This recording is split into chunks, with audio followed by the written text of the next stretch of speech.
रात बहुत शांत थी, इतनी शांत कि स्टेशन की पुरानी छत से टपकती पानी की बूंद भी साफ सुनाई दे रही थी। पुणे का सेंट्रल रेलवे स्टेशन। रात के करीब 12:30 बज रहे थे। डिटेक्टिव अद्वैत देशमुख प्लेटफॉर्म नंबर 6 के किनारे खड़ा था। हाथ में एक पुरानी डायरी थी जो किसी और की नहीं थी। उस पर धूल जमी थी, जैसे कई दिनों से किसी ने उसे छुआ तक ना हो। अद्वैत ने चारों तरफ देखा। कुछ कुली सोते हुए थे, 2-3 लोग आखिरी ट्रेन का इंतजार कर रहे थे और एक सिपाही जो मोबाइल में झुका हुआ था। सब कुछ सामान्य लग रहा था, लेकिन अद्वैत जानता था कुछ भी सामान्य नहीं है। उस डायरी का यहां होना, रात के इस वक्त, और वो कॉल जो उसे आधा घंटा पहले आया था, सब कुछ जुड़ रहा था। फोन पर आवाज आई थी, अगर सच जानना है तो प्लेटफॉर्म 6 पर आ जाइए, पुलिस को मत लाना। अद्वैत ने पूछा था, कौन बोल रहा है? लेकिन कॉल कट चुका था। अद्वैत कोई साधारण पुलिस अफसर नहीं था, वह पुलिस में था ही नहीं। 3 साल पहले एक केस में उसने एक बड़ी गलती कर दी थी। एक निर्दोष आदमी जेल चला गया और उसी आदमी ने जेल में आत्महत्या कर ली। उस दिन के बाद से अद्वैत ने खुद को माफ नहीं किया था। पुलिस की नौकरी छोड़ दी। अब वो निजी जांच करता था, कम बोलता था, ज्यादा सोचता था और रातों में ठीक से सो नहीं पाता था। डायरी खोलते ही पहला पन्ना खाली था। दूसरे पन्ने पर सिर्फ एक लाइन लिखी थी, जो दिखता है वही सच नहीं होता। अद्वैत ने हल्की सांस ली। ऐसी लाइनें वो पहले भी देख चुका था। ज्यादातर लोग ऐसे वाक्य लिखते हैं जब उन्हें लगता है कि कोई उनकी बात नहीं समझ रहा। डायरी के अंदर की लिखावट साफ थी, घबराई हुई नहीं, मतलब लिखने वाला शांत दिमाग से लिख रहा था। हर पन्ने पर तारीख थी, पिछले 2 महीनों की। अद्वैत ने जल्दी जल्दी पन्ने पलटे।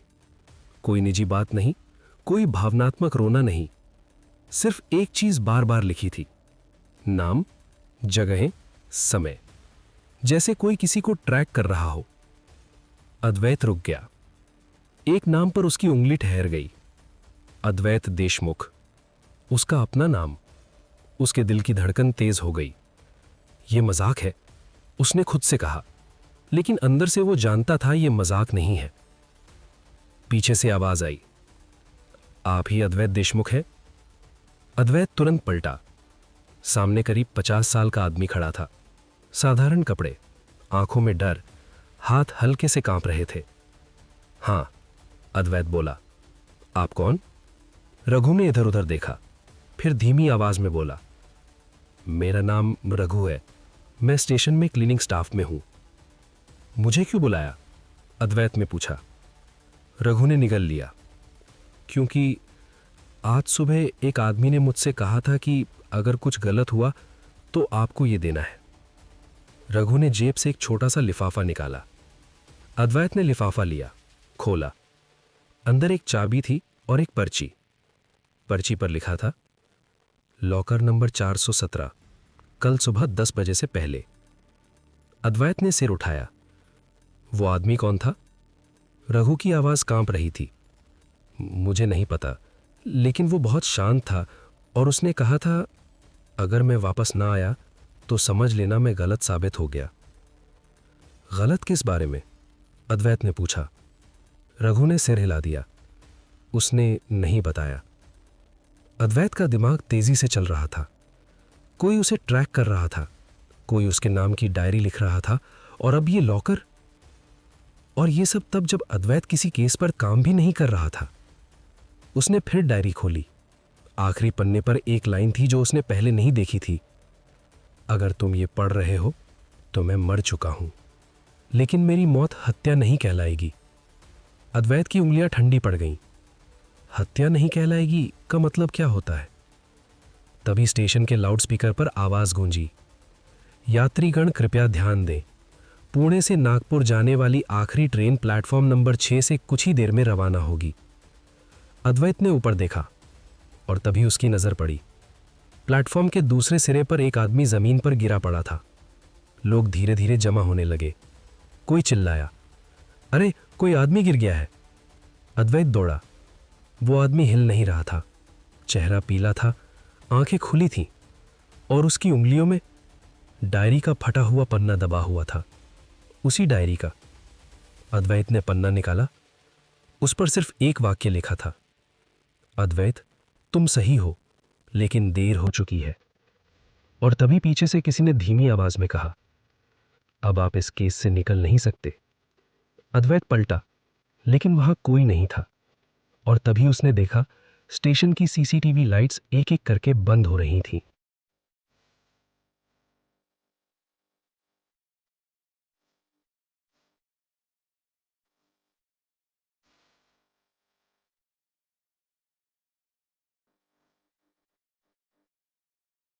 सीसीटीवी की आखिरी लाल लाइट भी बुझ गई।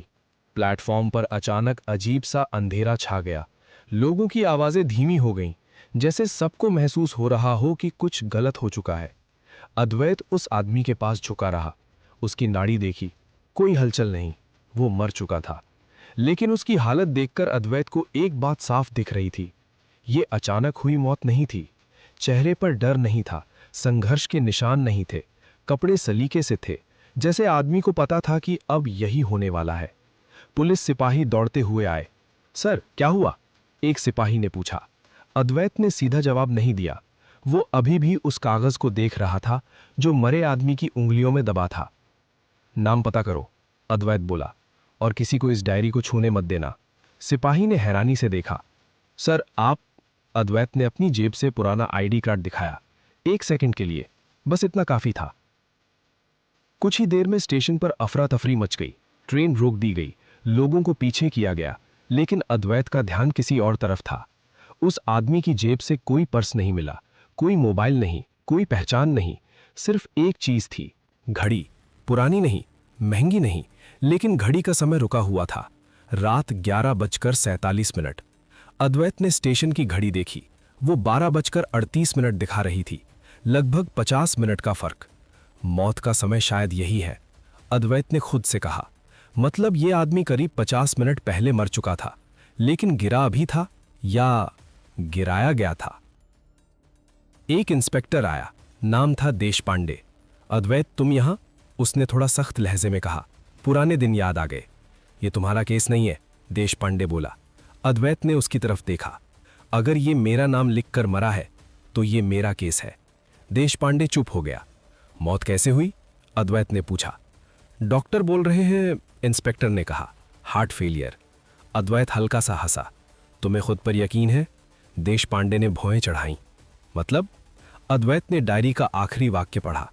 मेरी मौत हत्या नहीं कहलाएगी। क्यों? अद्वैत बोला। क्योंकि कोई चोट नहीं है, कोई जहर नहीं है, कोई गवाह नहीं है। देशपांडे ने धीरे से कहा, तुम क्या कहना चाहते हो? अद्वैत ने सीधा जवाब नहीं दिया। रात ढलने लगी, स्टेशन लगभग खाली हो गया। लॉकर वाली चाबी अब अद्वैत की मुट्ठी में कसकर बंद थी। लॉकर 417। कल सुबह 10 बजे से पहले। उस आदमी ने अपनी मौत से पहले यह सब प्लान क्यों किया? और सबसे बड़ी बात, वो आदमी कौन था? अद्वैत सीधे घर नहीं गया। वो पुराने शहर की एक गली में लुका, एक चाय की दुकान। वहीं बैठकर उसने डायरी को शुरू से पढ़ना शुरू किया। एक नाम बार बार आ रहा था, RK। कभी पूरा नाम नहीं, सिर्फ 2 अक्षर। हर बार उसके साथ अलग जगह, अलग समय, और एक लाइन बार बार, गलती साबित करनी है। किसकी गलती और किसके सामने? डायरी के बीच में एक पन्ना अलग से मुड़ा हुआ था। उस पर सिर्फ एक पता लिखा था, पुराना सरकारी अस्पताल, रिकॉर्ड रूम। अद्वैत की सांस अटक गई। वो अस्पताल जहां 3 साल पहले उस निर्दोष आदमी को भर्ती किया गया था, जिसकी गवाही पर अद्वैत ने भरोसा किया था और जिसने बाद में आत्महत्या कर ली थी। अद्वैत की आंखें बंद हो गईं। ये सब मेरे लिए है, उसने धीमे से कहा। तभी उसका फोन बजा, अनजान नंबर। इस बार आवाज बदली हुई थी, शांत, बिल्कुल भावहीन। आपने स्टेशन पर जो देखा वो सिर्फ शुरुआत है, अद्वैत ने पूछा। तुम कौन हो? फोन पर जवाब आया, वो जिसे आप कभी नहीं सुनना चाहते थे। और कॉल कट गया। अद्वैत ने फोन नीचे रखा, डायरी फिर से खोली, और तभी उसे एक ऐसी एंट्री दिखी जो पहले नहीं थी। आज की तारीख, और उसके नीचे लिखा था, अगला नंबर, इंस्पेक्टर देशपांडे। अद्वैत की आंखें फैल गईं। अगर ये सच है तो अगली मौत बहुत पास है, और शायद उसे कोई रोक भी नहीं सकता। रात के 2 बज चुके थे। अद्वैत अपनी कार में बैठा रहा। इंजन बंद था, सिर्फ डैशबोर्ड की हल्की रोशनी जल रही थी। डायरी उसके हाथ में खुली हुई थी। अगला नंबर, इंस्पेक्टर देशपांडे। ये लाइन बार बार उसकी आंखों के सामने घूम रही थी। अगर ये धमकी है, अद्वैत ने खुद से कहा, तो बहुत सीधी है, और अगर ये सच है तो बहुत खतरनाक। उसने फोन उठाया, देशपांडे को कॉल किया। पहली बार कोई जवाब नहीं, दूसरी बार फोन स्विच्ड ऑफ। अद्वैत की सांस तेज हो गई। उसने बिना वक्त गवाए गाड़ी स्टार्ट की। रात की सड़कें लगभग खाली थी। स्ट्रीट लाइट्स पीली रोशनी फैला रही थी। देशपांडे का घर पुराने सिविल एरिया में था, सरकारी क्वार्टर। अद्वैत को वो रास्ता याद था, बहुत अच्छे से, क्योंकि 3 साल पहले उसी घर में बैठकर दोनों ने उस केस की फाइल बंद की थी। गलती वहीं से शुरू हुई थी। गाड़ी क्वार्टर के सामने रुकी। अद्वैत उतरा। चारों तरफ सन्नाटा था, कुत्ता भी नहीं भौंक रहा था। घर के बाहर की लाइट बंद थी। इतनी रात को और लाइट बंद? अद्वैत को अच्छा नहीं लगा। उसने दरवाजे की घंटी दबाई, कोई जवाब नहीं। दोबारा दबाई, फिर भी कुछ नहीं। उसका हाथ अपने आप दरवाजे के हैंडल पर गया। दरवाजा खुला था। अद्वैत का दिल जोर से धड़का। अंदर अंधेरा था, लेकिन घर खाली नहीं था। ड्राइंग रूम में कुर्सी उल्टी पड़ी थी। टेबल पर एक गिलास था, आधा भरा हुआ। अद्वैत ने गिलास को सूंघा। कोई गंध नहीं, मतलब जहर नहीं। फिर वही तरीका। उसने बुदबुदाया, हार्ट अटैक जैसा दिखाने वाला खेल। पीछे से धीमी सी आवाज आई, अद्वैत। वो चौंक गया, मुड़ा। देशपांडे सोफे पर बैठा था, जिंदा, लेकिन हालत ठीक नहीं थी। चेहरा सफेद, पसीने से भीगा हुआ। तुम ठीक हो? अद्वैत ने पूछा। देशपांडे ने मुश्किल से सिर हिलाया। वो आया था, उसने कांपती आवाज में कहा। कौन? अद्वैत आगे झुका। मुझे नहीं पता, देशपांडे बोला। नाम नहीं बताया, बस बोला, आज तुम्हारी बारी नहीं है। अद्वैत की आंखें सिकुड़ गईं। आज नहीं? उसने दोहराया। देशपांडे ने कांपते हाथ से टेबल की तरफ इशारा किया। वहां एक कागज रखा था। अद्वैत ने उठाया। उसी डायरी का पन्ना। लिखा था, गलती की सजा एक दिन में नहीं मिलती, हर किसी को इंतजार करना पड़ता है। अद्वैत ने देशपांडे की तरफ देखा। तुमने उससे क्या कहा? उसने पूछा। देशपांडे की आंखों में डर था। मैंने कहा, अगर वो केस गलत था तो मेरी भी गलती थी। अद्वैत ने दांत भींच लिए। और उसने? देशपांडे ने धीमी आवाज में कहा। उसने कहा, तुमने गलती मानी है, इसीलिए तुम्हें देखने का वक्त मिलेगा। अद्वैत पीछे हट गया। तो ये बदला नहीं था, ये सिर्फ हत्या नहीं थी, ये इंतजार था। जो मानेगा वो बचेगा, थोड़े समय के लिए। जो नहीं मानेगा उसके लिए डायरी में आखिरी पन्ना लिखा जाएगा। अद्वैत का दिमाग तेजी से चलने लगा। उस आदमी की मौत स्टेशन पर, देशपांडे को छोड़ देना, डायरी में नामों की लिस्ट। ये कोई पागल हत्यारा नहीं था, ये कोई सिस्टम था, या कोई इंसान जो खुद को जज समझ रहा था। आरके, अद्वैत ने अचानक कहा। देशपांडे ने आंखें उठाईं। क्या? डायरी में ये नाम बार बार आता है, अद्वैत बोला। क्या तुम्हें कोई आरके याद है? देशपांडे की सांस अटक गई। कुछ सेकंड तक वो चुप रहा, फिर बोला, हां। अद्वैत आगे झुका। कौन? देशपांडे की आवाज बहुत धीमी थी। राघव कदम, वो आदमी जो जेल में मरा था। अद्वैत के कानों में जैसे सीटी बजने लगी। राघव कदम, वही निर्दोष आदमी जिसकी मौत की जिम्मेदारी अद्वैत आज तक अपने सिर पर लिए घूम रहा था। लेकिन राघव तो मर चुका है, अद्वैत बोला। देशपांडे ने उसकी आंखों में देखा। अगर वो मरा होता तो ये सब कैसे हो रहा है? कमरे में सन्नाटा फैल गया, और तभी डायरी अपने आप बंद हो गई। अद्वैत ने नीचे देखा। कवर के अंदर पहली बार एक पूरा नाम लिखा था, राघव कदम। स्थिति जीवित, कागजों में मृत। अद्वैत की सांस रुक गई। अगर राघव जिंदा है तो वो जो खेल खेल रहा है वो अब शुरू ही हुआ है, और अगला नाम शायद उसका अपना हो।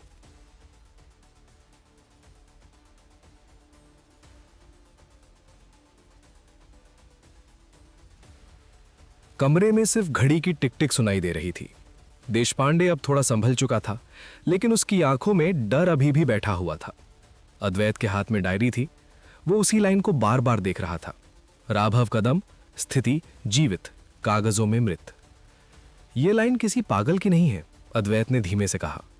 यह किसी ऐसे आदमी की है जो हर शब्द सोच समझ कर लिख रहा है। देशपांडे ने पानी पिया, फिर बोला, अगर राघव जिंदा है तो वो पुलिस से छुपकर कैसे रह सकता है? अद्वैत ने उसकी तरफ देखा। क्योंकि पुलिस ने उसे मर चुका मान लिया है। देशपांडे चुप हो गया। अद्वैत को सब याद आने लगा। 3 साल पहले का केस। राघव कदम पर आरोप लगा था कि उसने एक सरकारी ठेके में गड़बड़ी के कागज बाहर दिए। सबूत पूरे नहीं थे, लेकिन दबाव बहुत था। ऊपर से आदेश आया था, चार्जशीट दाखिल करो। अद्वैत ने उस समय सवाल नहीं उठाया था, और वही उसकी सबसे बड़ी गलती थी। राघव जेल में मरा कैसे? अद्वैत ने पूछा। देशपांडे ने नजरें झुका ली। आत्महत्या, उसने कहा। कम से कम रिकॉर्ड में यही है। पोस्टमार्टम? अद्वैत ने पूछा। साफ, देशपांडे बोला। कोई गड़बड़ी नहीं। अद्वैत हंसा, लेकिन उसमें खुशी नहीं थी। तो फिर वो स्टेशन वाला आदमी? अद्वैत बोला, जिसकी मौत हार्ट अटैक लग रही थी। देशपांडे की आंखें फैल गईं। तुम कहना चाहते हो? हाँ, अद्वैत ने कहा। वही तरीका, वही पैटर्न। अद्वैत उठा। मुझे पुराने सरकारी अस्पताल जाना होगा, उसने कहा। Record room. देशपांडे ने चौंक कर देखा। अभी? इतनी रात में? कल सुबह 10 बजे से पहले, अद्वैत ने चाबी की तरफ देखते हुए कहा। लॉकर भी खोलना है, और मुझे नहीं लगता हमारे पास ज्यादा वक्त है। अस्पताल का इलाका सुनसान था। पुरानी इमारत, पीली दीवारें, टूटी खिड़कियां। रिकॉर्ड रूम की चाबी देशपांडे के पास थी। दरवाजा खुलते ही पुरानी फाइलों की गंध आई। धूल, कागज, भूला हुआ सच। अद्वैत ने सीधे जेल मेडिकल रिकॉर्ड्स की फाइल निकाली। राघव कदम, तारीख, समय, डॉक्टर का नाम, सब सही लग रहा था। लेकिन अद्वैत ने एक चीज देख ली। डॉक्टर के साइन के नीचे एक छोटा सा निशान, जैसे किसी ने पहले लिखा हो फिर काट कर दोबारा लिखा हो। ये साइन, अद्वैत बोला, असली नहीं है। देशपांडे की सांस तेज हो गई। तभी पीछे से आवाज आई। आप बहुत जल्दी समझ गए। अद्वैत पलटा।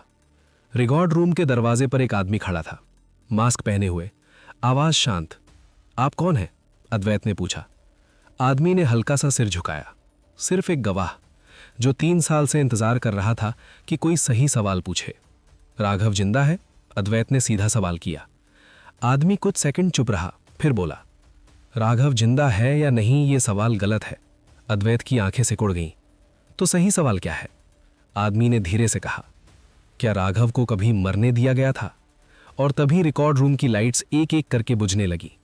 अद्वैत ने पीछे देखा। देशपांडे गायब था। कमरा अंधेरे में डूब चुका था, और कहीं से फाइलों के गिरने की आवाज आई। अंधेरा पूरा फैल चुका था। रिकॉर्ड रूम में अब कुछ भी साफ नहीं दिख रहा था।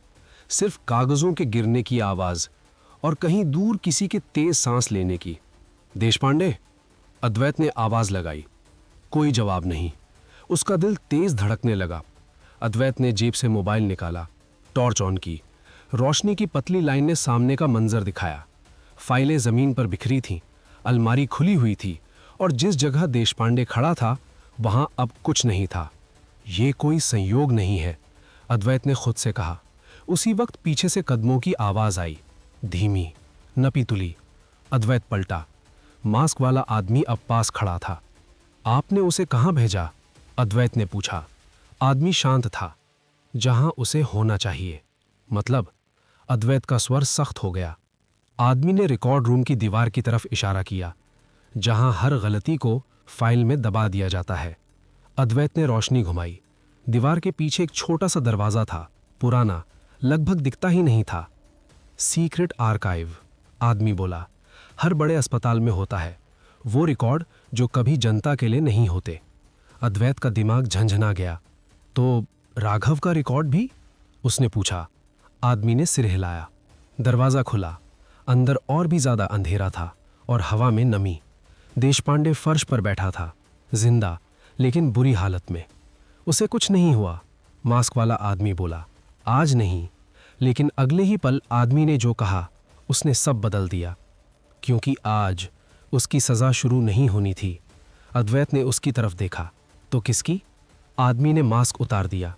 चेहरा सामने आया, साधारण, कोई डरावना नहीं, कोई खास पहचान नहीं, लेकिन आंखें बहुत गहरी थीं। आपकी, वो बोला। अद्वैत का शरीर सख्त हो गया। 3 साल पहले, आदमी ने कहना शुरू किया, आपने एक बयान पर भरोसा किया, बिना जांचे। अद्वैत कुछ नहीं बोला। आपने कहा सबूत काफ़ी हैं, जबकि आप जानते थे वो काफ़ी नहीं था। हर शब्द अद्वैत के सीने में चुभ रहा था।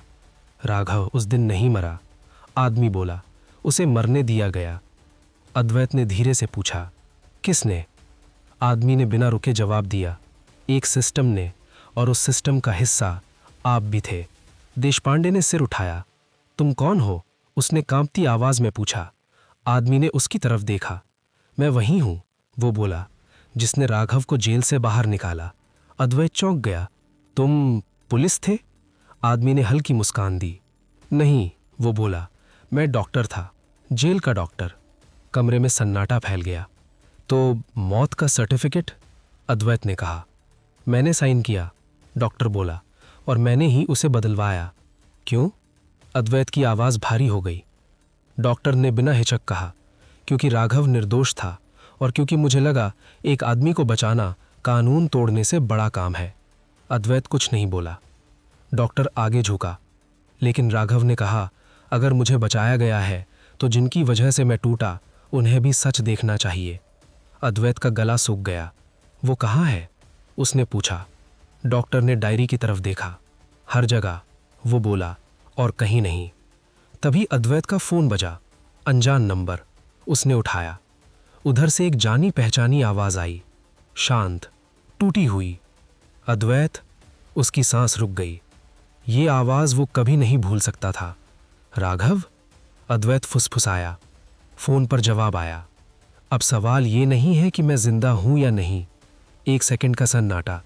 सवाल ये है, जब सब खत्म होगा तो क्या तुम खुद को जिंदा महसूस कर पाओगे?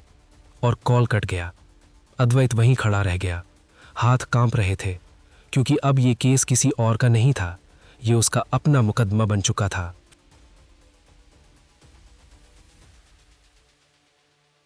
फोन कट चुका था, लेकिन राघव की आवाज अद्वैत के कानों में गूंजती रही। क्या तुम खुद को जिंदा महसूस कर पाओगे? अद्वैत ने मोबाइल धीरे से नीचे रखा। उसकी उंगलियां ठंडी पड़ चुकी थीं। ये बदला नहीं था, ये डराना भी नहीं था, ये इम्तिहान था। रिकॉर्ड रूम के अंदर हवा भारी थी। डॉक्टर दीवार से टिक कर खड़ा था। देशपांडे फर्श पर बैठा हुआ था, सिर झुकाए। तुम्हें ये सब पहले बताना चाहिए था, अद्वैत ने डॉक्टर से कहा। डॉक्टर ने सीधी नजर से देखा। और फिर क्या होता? उसने पूछा। राघव को दोबारा जेल भेज दिया जाता? अद्वैत चुप रहा। आप भी जानते हैं, डॉक्टर बोला, सच हमेशा सही समय पर नहीं बोला जाता। कभी कभी उसे जिंदा रखने के लिए छुपाना पड़ता है। अद्वैत ने सिर हिलाया। वो तर्क समझ रहा था, लेकिन उसका बोझ भी। देशपांडे, अद्वैत ने कहा, अब से तुम कुछ भी नहीं छुपाओगे। देशपांडे ने धीरे से कहा, जो छुपाया था उसकी कीमत समझ आ गई है। सुबह होने लगी थी। अस्पताल के बाहर हल्की रोशनी फैल रही थी। पंछियों की आवाज आ रही थी, जैसे शहर जाग रहा हो। लेकिन अद्वैत के लिए रात अभी खत्म नहीं हुई थी। लॉकर 417। वक्त सुबह 9:15। अद्वैत बैंक के सामने खड़ा था। चाबी अब भी उसकी जेब में थी। अगर ये खेल है, उसने खुद से कहा, तो ये पहला लेवल है। लॉकर खुला। अंदर कोई पैसा नहीं था, कोई हथियार नहीं, सिर्फ एक फाइल और एक छोटा सा डिजिटल रिकॉर्डर। फाइल के कवर पर लिखा था, केस नंबर 0। अद्वैत की आंखें सिकुड़ गईं। उसने रिकॉर्डर ऑन किया। पहले कुछ सेकंड सिर्फ सांसों की आवाज थी, फिर राघव की आवाज। अगर ये तुम सुन रहे हो अद्वैत, तो इसका मतलब है तुम भागे नहीं। अद्वैत की पकड़ मजबूत हो गई। ये कोई बदले की कहानी नहीं है, राघव बोला, क्योंकि बदला खत्म हो जाता है। ये एक प्रक्रिया है। फाइल खोली। उसके अंदर 3 नाम थे, 3 केस, 3 फैसले, और हर केस के सामने एक शब्द लिखा था, गलत। अद्वैत ने पहला नाम पढ़ा। वो नाम उसे अच्छे से याद था। एक महिला, जिसकी गवाही को उसने कमजोर कहकर खारिज कर दिया था, और उसी हफ्ते वो महिला गायब हो गई थी। ये सब मैंने बंद कर दिया था, अद्वैत ने बुदबुदाया। रिकॉर्डर फिर बोला, पहला इम्तिहान आसान है, सिर्फ एक सवाल। अगर आज वही केस फिर से तुम्हारे सामने आए तो क्या तुम वही फैसला करोगे? अद्वैत ने आंखें बंद कर लीं। ये सवाल कानूनी नहीं था, ये नैतिक था। तभी बैंक के बाहर एक गाड़ी आकर रुकी। 2 आदमी उतरे, सीधे अद्वैत की तरफ आए। आप अद्वैत देशमुख? एक ने पूछा। हाँ, अद्वैत बोला। आपको हमारे साथ चलना होगा, एक पुराने केस के सिलसिले में। अद्वैत ने रिकॉर्डर बंद किया तो राघव सिर्फ उसे नहीं देख रहा था, वो सिस्टम को भी हिला चुका था। अद्वैत उठा, उसने फाइल को बैग में रखा, क्योंकि अब उसके सामने 2 रास्ते थे, या तो वो खुद को बचाए या फिर पहला इम्तिहान पास करे। और जो गाड़ी के अंदर बैठा था वो जानता था अगर उसने गलत रास्ता चुना तो अगली फाइल उसके नाम की होगी।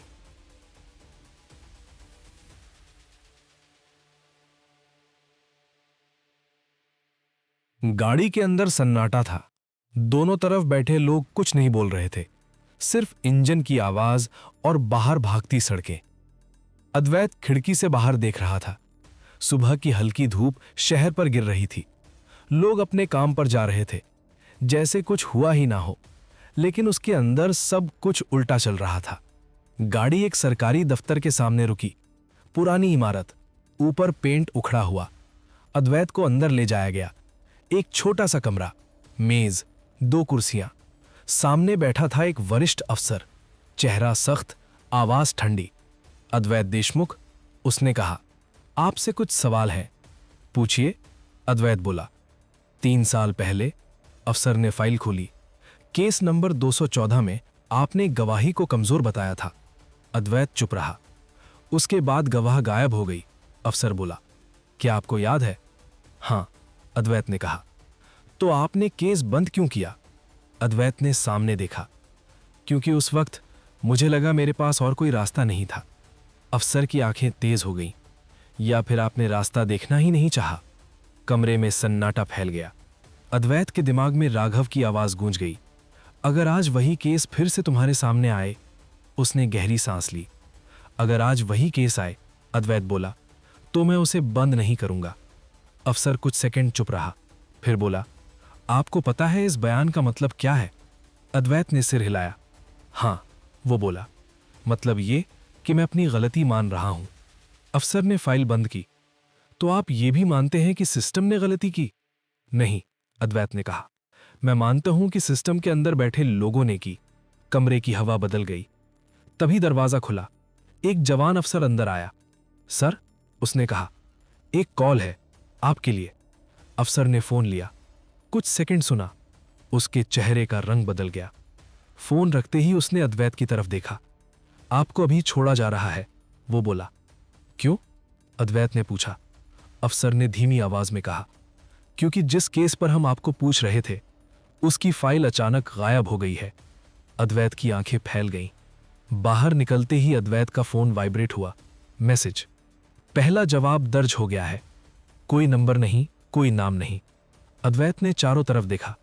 सड़क पर लोग थे, गाड़ियां थीं, लेकिन उसे ऐसा लगा जैसे कोई उसे बहुत पास से देख रहा है। उसने रिकॉर्डर निकाला। अपने आप ऑन हो गया। राघव की आवाज गूंजी, तुमने पहला सवाल ईमानदारी से जवाब दिया, लेकिन याद रखना, सच बोलना सजा से नहीं बचाता, वो बस अगले सवाल का दरवाजा खोलता है।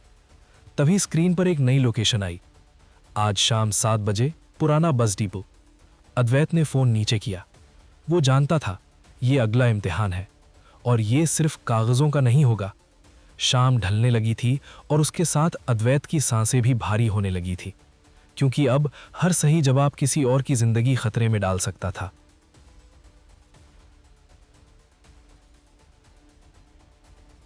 शाम ठीक 7 बजे। आसमान में हल्की लालिमा थी। सूरज ढल रहा था। हवा में धूल और गर्मी घुली हुई थी। पुराना बस डिपो अब ज्यादातर बंद रहता था। कुछ जर्जर बसें एक तरफ खड़ी थीं, टूटी हुई लाइटें और हर तरफ सन्नाटा। अद्वैत अकेला खड़ा था। उसने चारों तरफ देखा, कोई नहीं था। मैं आ गया हूं, उसने धीमे से कहा। उसकी आवाज खाली डिपो में गूंज गई। कुछ सेकंड बाद एक बस की आड़ से एक आदमी निकला। उम्र करीब 30 के आसपास, साधारण कपड़े, चेहरा तनाव में। उसके पीछे एक महिला खड़ी थी, आंखों पर पट्टी, हाथ बंधे हुए। अद्वैत का दिल तेज हो गया। इसे छोड़ दो, अद्वैत बोला। आदमी हंसा नहीं, बस बोला, पहले सवाल। उसने जेब से मोबाइल निकाला, वीडियो चलाया। स्क्रीन पर 3 साल पुरानी कोर्ट की रिकॉर्डिंग थी। अद्वैत खुद गवाही दे रहा था। गवाह की बात भरोसेमंद नहीं लगती। वीडियो में अद्वैत कह रहा था। महिला का चेहरा धुंधला था, लेकिन आवाज साफ थी। वही महिला जो अब सामने खड़ी थी। उस दिन आदमी बोला, आपने इसे झूठा कहा था। अद्वैत ने कुछ नहीं कहा। उसके बाद आदमी ने कहा, यह गायब हो गई, कोई खोज नहीं, कोई केस नहीं। महिला के कंधे कांप रहे थे। अब सवाल, आदमी बोला, अगर आज वही केस फिर से खुले, उसने अद्वैत की आंखों में देखा, तो क्या आप इस महिला को झूठा कहेंगे? अद्वैत ने महिला की तरफ देखा। पट्टी के पीछे से उसकी सांसों की आवाज आ रही थी, डली हुई, थकी हुई। अद्वैत का गला सूख गया।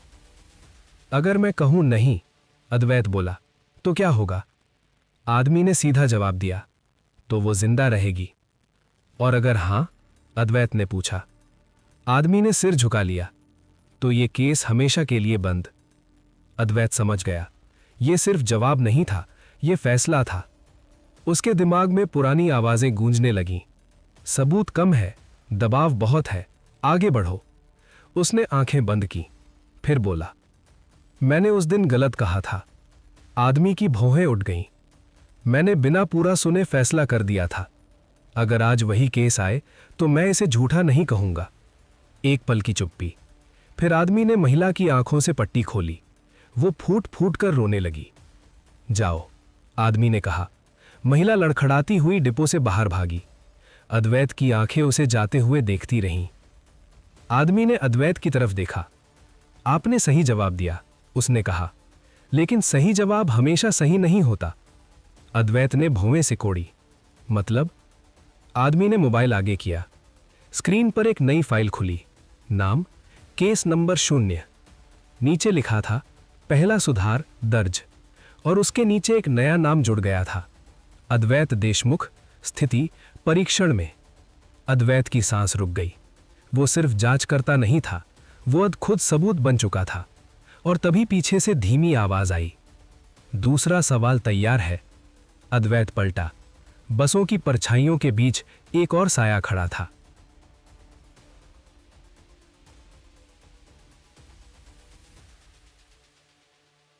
बसों की परछाइयों के बीच खड़ा साया धीरे धीरे आगे आया। चेहरा साफ दिखने लगा। उम्र 45 के आसपास, सादा कपड़े, आंखों में कोई गुस्सा नहीं, बस ठंडापन। तुम देर कर रहे हो, उसने कहा।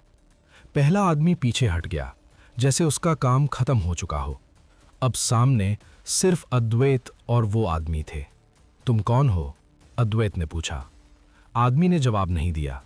उसने बस एक फाइल आगे बढ़ा दी। दूसरा सवाल, वो बोला। अद्वैत ने फाइल खोली।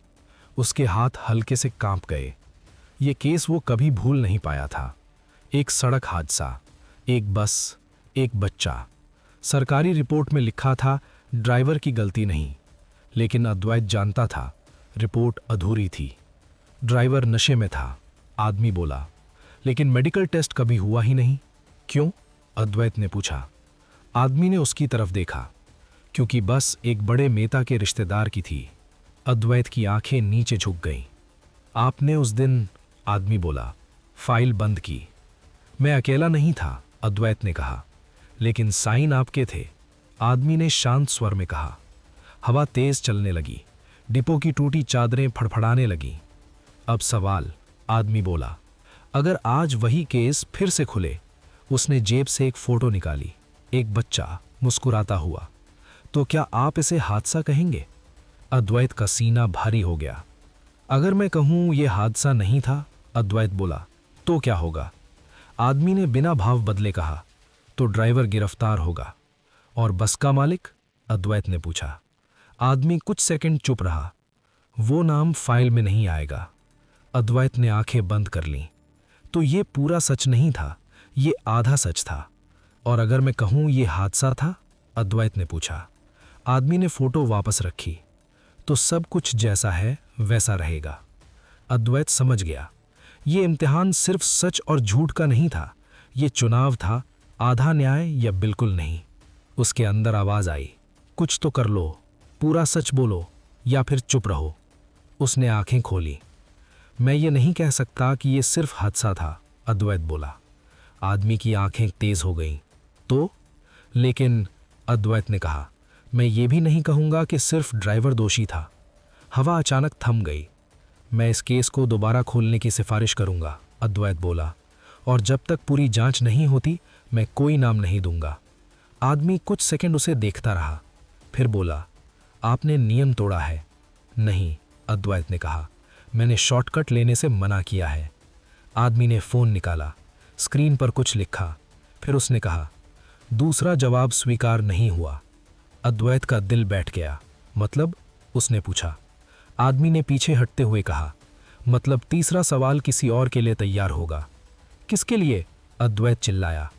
आदमी ने आखिरी बार पलट कर देखा, उस इंसान के लिए जो आज रात आपकी वजह से घर नहीं लौटेगा। और वो साया अंधेरे में गुम हो गया। अद्वैत वहीं खड़ा रह गया। उसके हाथ में बच्चे की फोटो थी और उसके फ़ोन पर एक नया मैसेज चमक रहा था, एक फैसला कभी अकेला नहीं मरता। अद्वैत की सांसें तेज हो गईं, क्योंकि अब उसके हर जवाब की कीमत कोई और चुका रहा था। रात गहरी हो चुकी थी। बस डिपो अब पूरी तरह खाली था। हवा ठंडी हो गई थी, लेकिन अद्वैत के माथे पर पसीना था। फोन की स्क्रीन अब भी जल रही थी।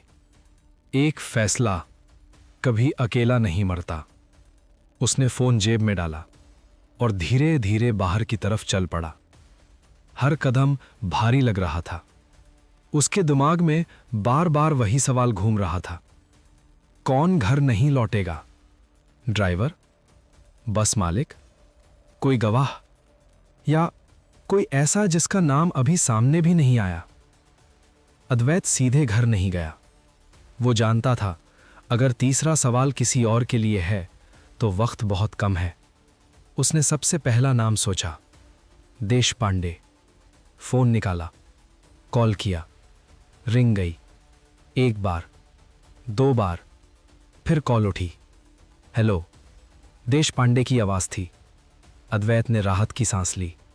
तुम ठीक हो? उसने पूछा। हाँ, देश पांडे बोला, घर पर हूं।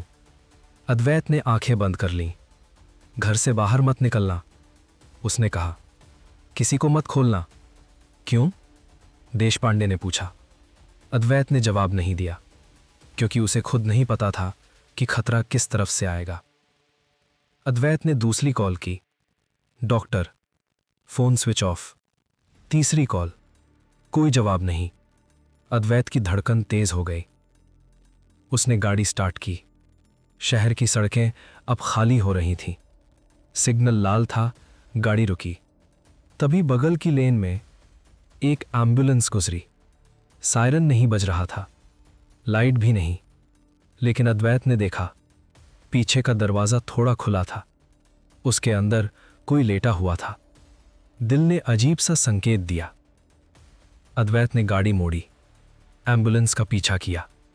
वो एक पुराने अपार्टमेंट के सामने रुकी। अद्वैत दूर ही रुका। एम्बुलेंस से दो लोग उतरे। स्ट्रेचर निकाला गया। उस पर एक आदमी था। चेहरा दिख नहीं रहा था, लेकिन हाथ। अद्वैत की आंखें हाथ पर टिक गई। उस हाथ में एक घड़ी थी, वही घड़ी जो स्टेशन पर मरे आदमी की कलाई में थी। अद्वैत गाड़ी से उतरा, तेज कदमों से आगे बढ़ा। रुको, उसने आवाज लगाई। दोनों चौंके। एक ने कहा, आप कौन हैं? अद्वैत ने कोई जवाब नहीं दिया।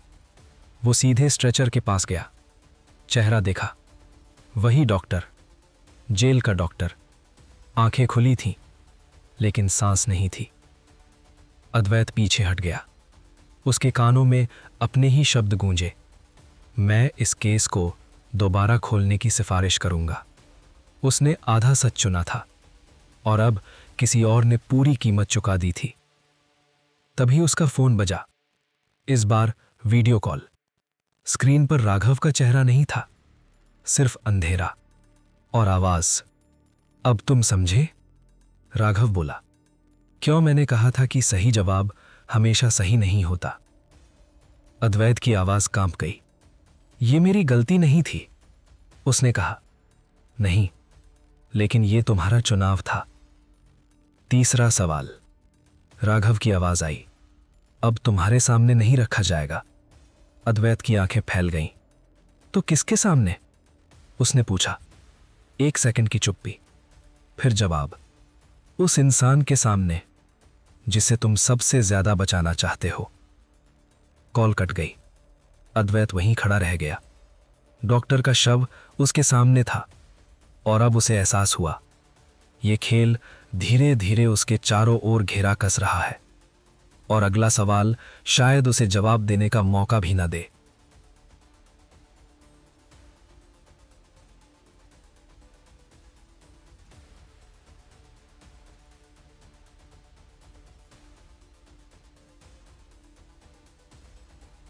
डॉक्टर का शव एम्बुलेंस में ले जाया जा रहा था।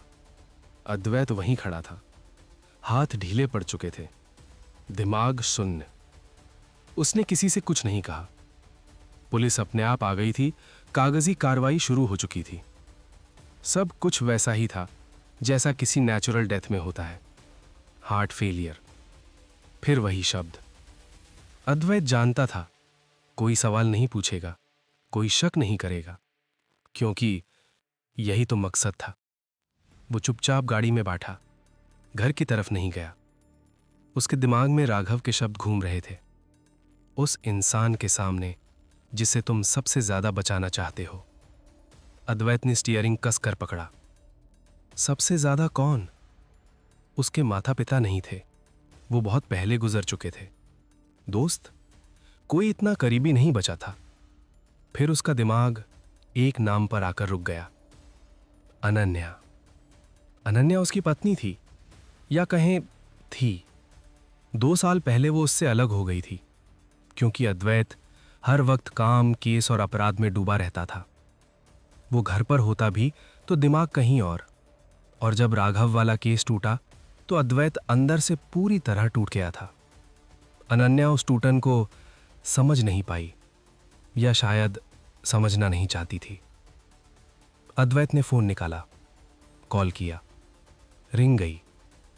1 बार, 2 बार, तीसरी बार कॉल उठी। हाँ, अनन्या की आवाज थी। वो आवाज अब भी वैसी ही थी, शांत, सीधी। तुम ठीक हो? अद्वैत ने बिना भूमिका के पूछा। 1 पल की चुप्पी। हाँ, अनन्या बोली। क्यों? अद्वैत ने राहत की सांस ली। घर पर रहो, उसने कहा। आज कहीं मत जाना। अद्वैत? अनन्या ने कहा। तुम ठीक हो?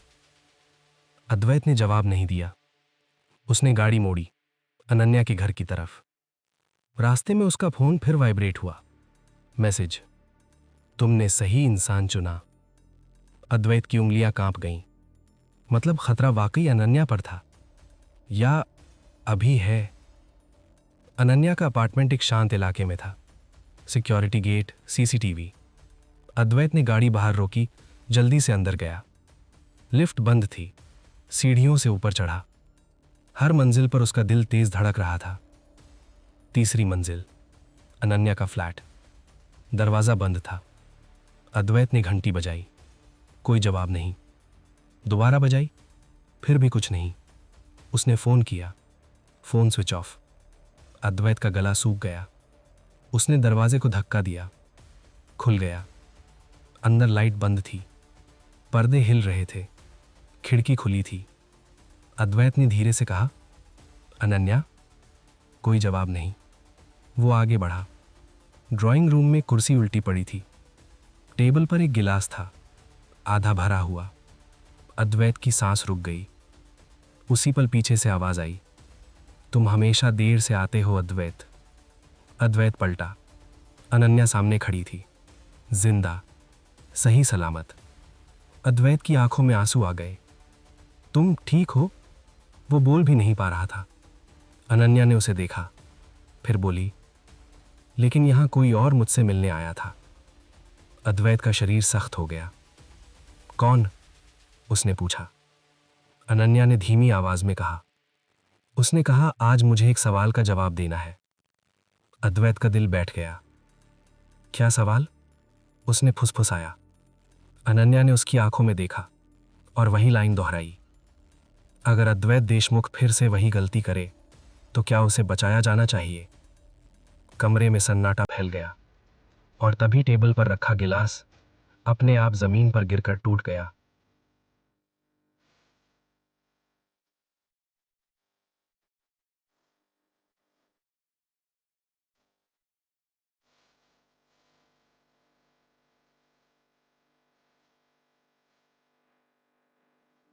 कांच के टूटने की आवाज कमरे में गूंजती रही।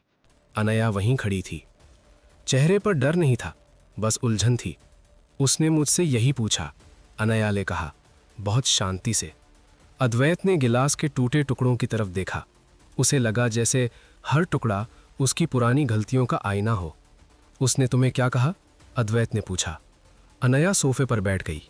उसने कहा, वो बोली कि मैं जवाब ना भी दूं तो भी जवाब दर्ज हो जाएगा। अद्वैत का दिल तेज हो गया। फिर उसने कहा, अनया ने आगे बताया कि जवाब मेरे शब्दों में नहीं, मेरे फैसले में होगा। अद्वैत समझ गया। तीसरा सवाल कोई सीधा सवाल नहीं था, ये एक स्थिति थी। उसने तुमसे क्या चाहा? अद्वैत ने पूछा। अनया ने सिर उठाया। उसकी आंखों में पहली बार डर दिखा। उसने कहा, वो बोली कि अगर तुम फिर से किसी गलत इंसान को बचाने की कोशिश करोगे तो मुझे ये घर छोड़कर हमेशा के लिए गायब हो जाना होगा। अद्वैत की सांस अटक गई। और अगर मैं नहीं करूं तो? अद्वैत ने पूछा। अनया ने धीरे से कहा, तो मैं सुरक्षित रहूंगी। कमरे में सन्नाटा छा गया। उसने तुम्हें धमकाया? अद्वैत ने पूछा। अनया ने सिर हिलाया। नहीं, वो बोली। उसने बहुत साफ कहा, यह धमकी नहीं है, ये विकल्प है। अद्वैत को गुस्सा आया। ये खेल है, उसने कहा, इंसानों की जिंदगी से खेल। अनया ने उसकी तरफ देखा। नहीं, वो बोली, ये वही खेल है जो तुमने और तुम्हारे जैसे लोगों ने सालों से खेला है। अद्वैत चुप हो गया। अद्वैत, अनया ने कहा। उसने एक बात और कही। क्या? कि तुम अब किसी और की गलती सुधारने नहीं जा रहे, बल्कि अपनी। अद्वैत की आंखें घर आईं। तभी अद्वैत का फोन बजा। मैसेज। तीसरा सवाल चल रहा है। उसके नीचे एक और लाइन, कोई गवाह नहीं होगा। अद्वैत समझ गया, अब जो भी होगा वो बंद दरवाजों के पीछे होगा। मुझे जाना होगा, अद्वैत ने कहा। कहाँ? अनया ने पूछा। जहां से ये सब शुरू हुआ, जेल। अनया खड़ी हो गई। अगर तुम गए, उसने कहा, और वही गलती फिर की। वो रुक गई। अद्वैत ने उसकी तरफ देखा। तो तुम क्या करोगी? उसने पूछा। अनया ने पहली बार सीधा जवाब दिया। तो मैं तुम्हें बचाने की कोशिश नहीं करूंगी। ये शब्द किसी सजा से कम नहीं थे। अद्वैत दरवाजे की तरफ बढ़ा। हाथ हैंडल पर था। तभी पीछे से अनया की आवाज आई। अद्वैत। वो रुका। अगर इस बार तुम सच चुनोगे, अनया ने कहा, तो शायद तुम्हें कोई नहीं बचाएगा। और अगर नहीं चुना, उसने आगे कहा, तो शायद तुम्हें अपने साथ जीना पड़ेगा। अद्वैत ने दरवाजा खोला। बाहर अंधेरा था, लेकिन अब वो जानता था, तीसरा सवाल कागजों में नहीं लिखा जाएगा, वो लिखा जाएगा उसके अगले फैसले में।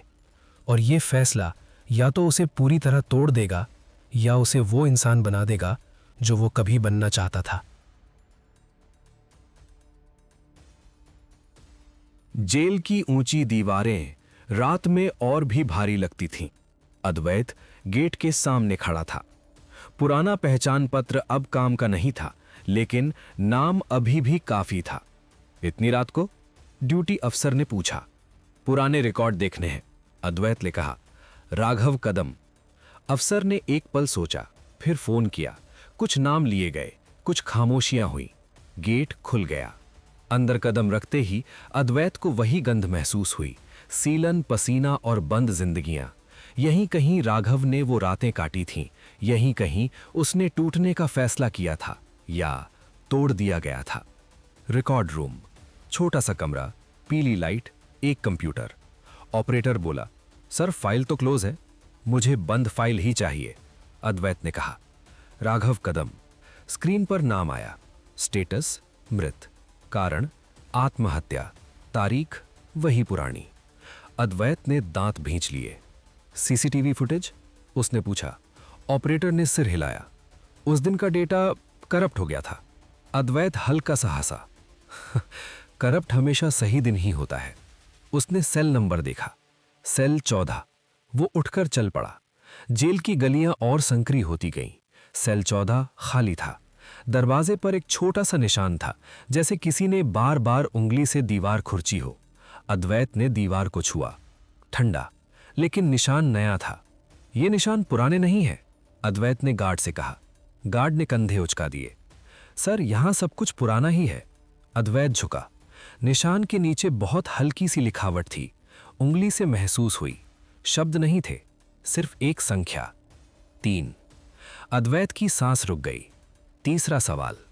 तभी पीछे से जेल के लाउडस्पीकर पर आवाज आई। लॉकडाउन। लोहे के दरवाजे एक एक करके बंद होने लगे। गार्ड घबराया। सर, आपको बाहर जाना होगा। लेकिन तभी अद्वैत का फोन वाइब्रेट हुआ। मैसेज। अगर तुम बाहर गए तो जवाब मान लिया जाएगा। अद्वैत ने चारों तरफ देखा। जेल के अंदर अब कोई बाहर नहीं जा सकता था और बाहर अनन्या अकेली थी। गार्ड ने दरवाजा खींचा। सर, जल्दी। अद्वैत ने गहरी सांस ली। ये वही पल था। अगर वो बाहर जाता तो शायद अनन्या सुरक्षित रहती। अगर वो अंदर रुकता तो शायद सच सामने आता। लेकिन कीमत? अद्वैत ने गार्ड का हाथ हटाया। दरवाजा बंद करो, उसने कहा। गार्ड की आंखें फैल गईं। सर, आप पागल हो गए हैं क्या? नहीं, वो बोला। मैं बस इस बार आधा सच नहीं चुन रहा। लोहे का दरवाजा धड़ाम से बंद हो गया। अद्वैत सेल 14 के अंदर अकेला खड़ा था और तभी अंधेरे में किसी की आवाज गूंजी। तुम आ ही गए। अद्वैत पलटा।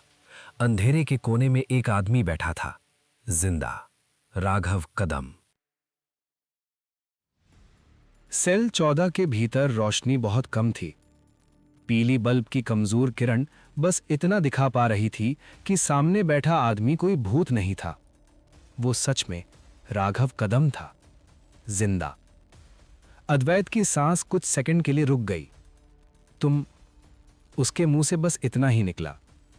राघव धीरे से खड़ा हुआ। शरीर दुबला हो चुका था।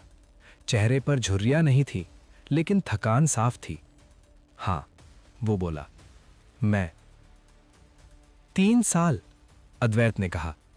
3 साल तक तुम कहां थे? राघव ने हल्की मुस्कान दी। यहीं, वो बोला। लेकिन कागजों में नहीं।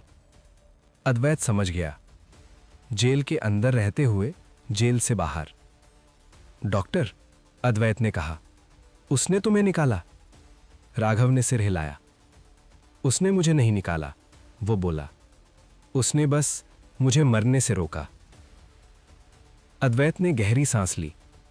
तो ये सब? उसने कहा। डायरी, सवाल, मौतें, ये सब क्यों? राघव की आंखें पहली बार सख्त हुईं। क्योंकि, वो बोला, जब मैं अंदर था तब किसी ने सवाल नहीं पूछा। कोई नहीं आया, उसने आगे कहा, ये देखने की मैं सच में दोषी हूं या नहीं। अद्वैत ने सिर झुका लिया। लेकिन डॉक्टर की मौत? अद्वैत ने कहा। वो तुम्हारे लिए खड़ा हुआ था। राघव की आवाज धीमी हो गई। मैंने उसे नहीं मारा, वो बोला। लेकिन तुम जानते थे ये होगा, अद्वैत ने कहा। राघव कुछ सेकंड चुप रहा। हां, वो बोला। क्योंकि हर सिस्टम उसी इंसान को कुचलता है जो उसे आईना दिखाता है। तभी जेल के बाहर सायरन की आवाज आई। कदमों की गूंज। वे आ रहे हैं, अद्वैत ने कहा। राघव मुस्कुराया। मुझे पता है। तो अब? अद्वैत ने पूछा। राघव ने दीवार की तरफ देखा, वहीं जहां नंबर 3 लिखा था। अब चौथा सवाल शुरू होगा, वो बोला। और इस बार सवाल मुझसे नहीं, तुमसे भी नहीं। अद्वैत ने माथा सिकोड़ लिया। तो किससे? राघव ने धीमे से कहा। सिस्टम से।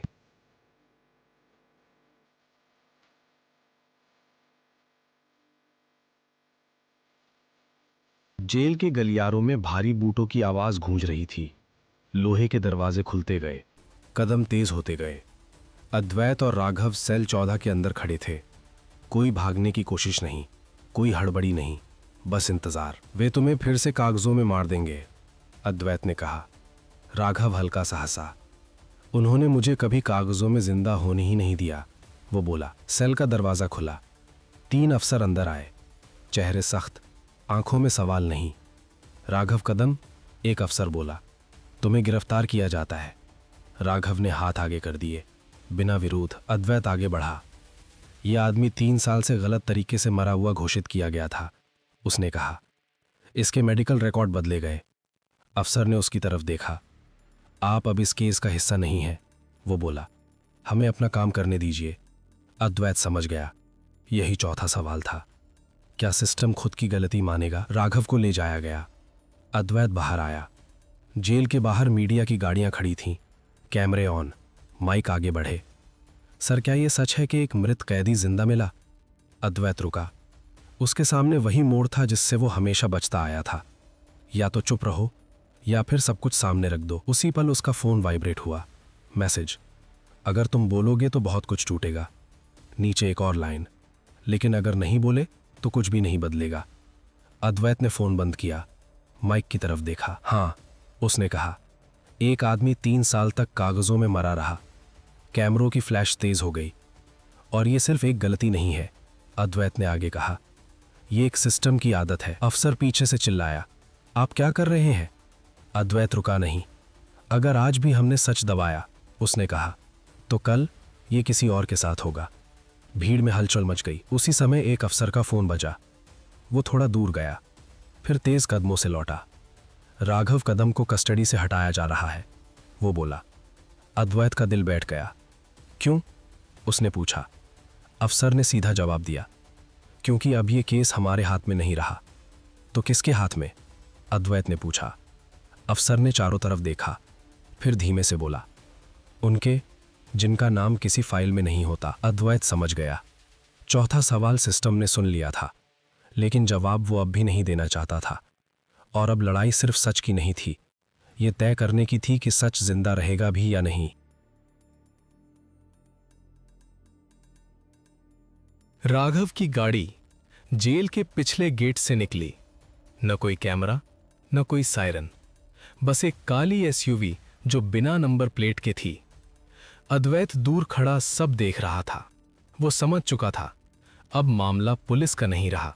मीडिया आगे बढ़ रही थी, सवाल तेज होते जा रहे थे, लेकिन अद्वैत का ध्यान सिर्फ उस गाड़ी पर था जो उसकी आंखों के सामने से गायब हो चुकी थी।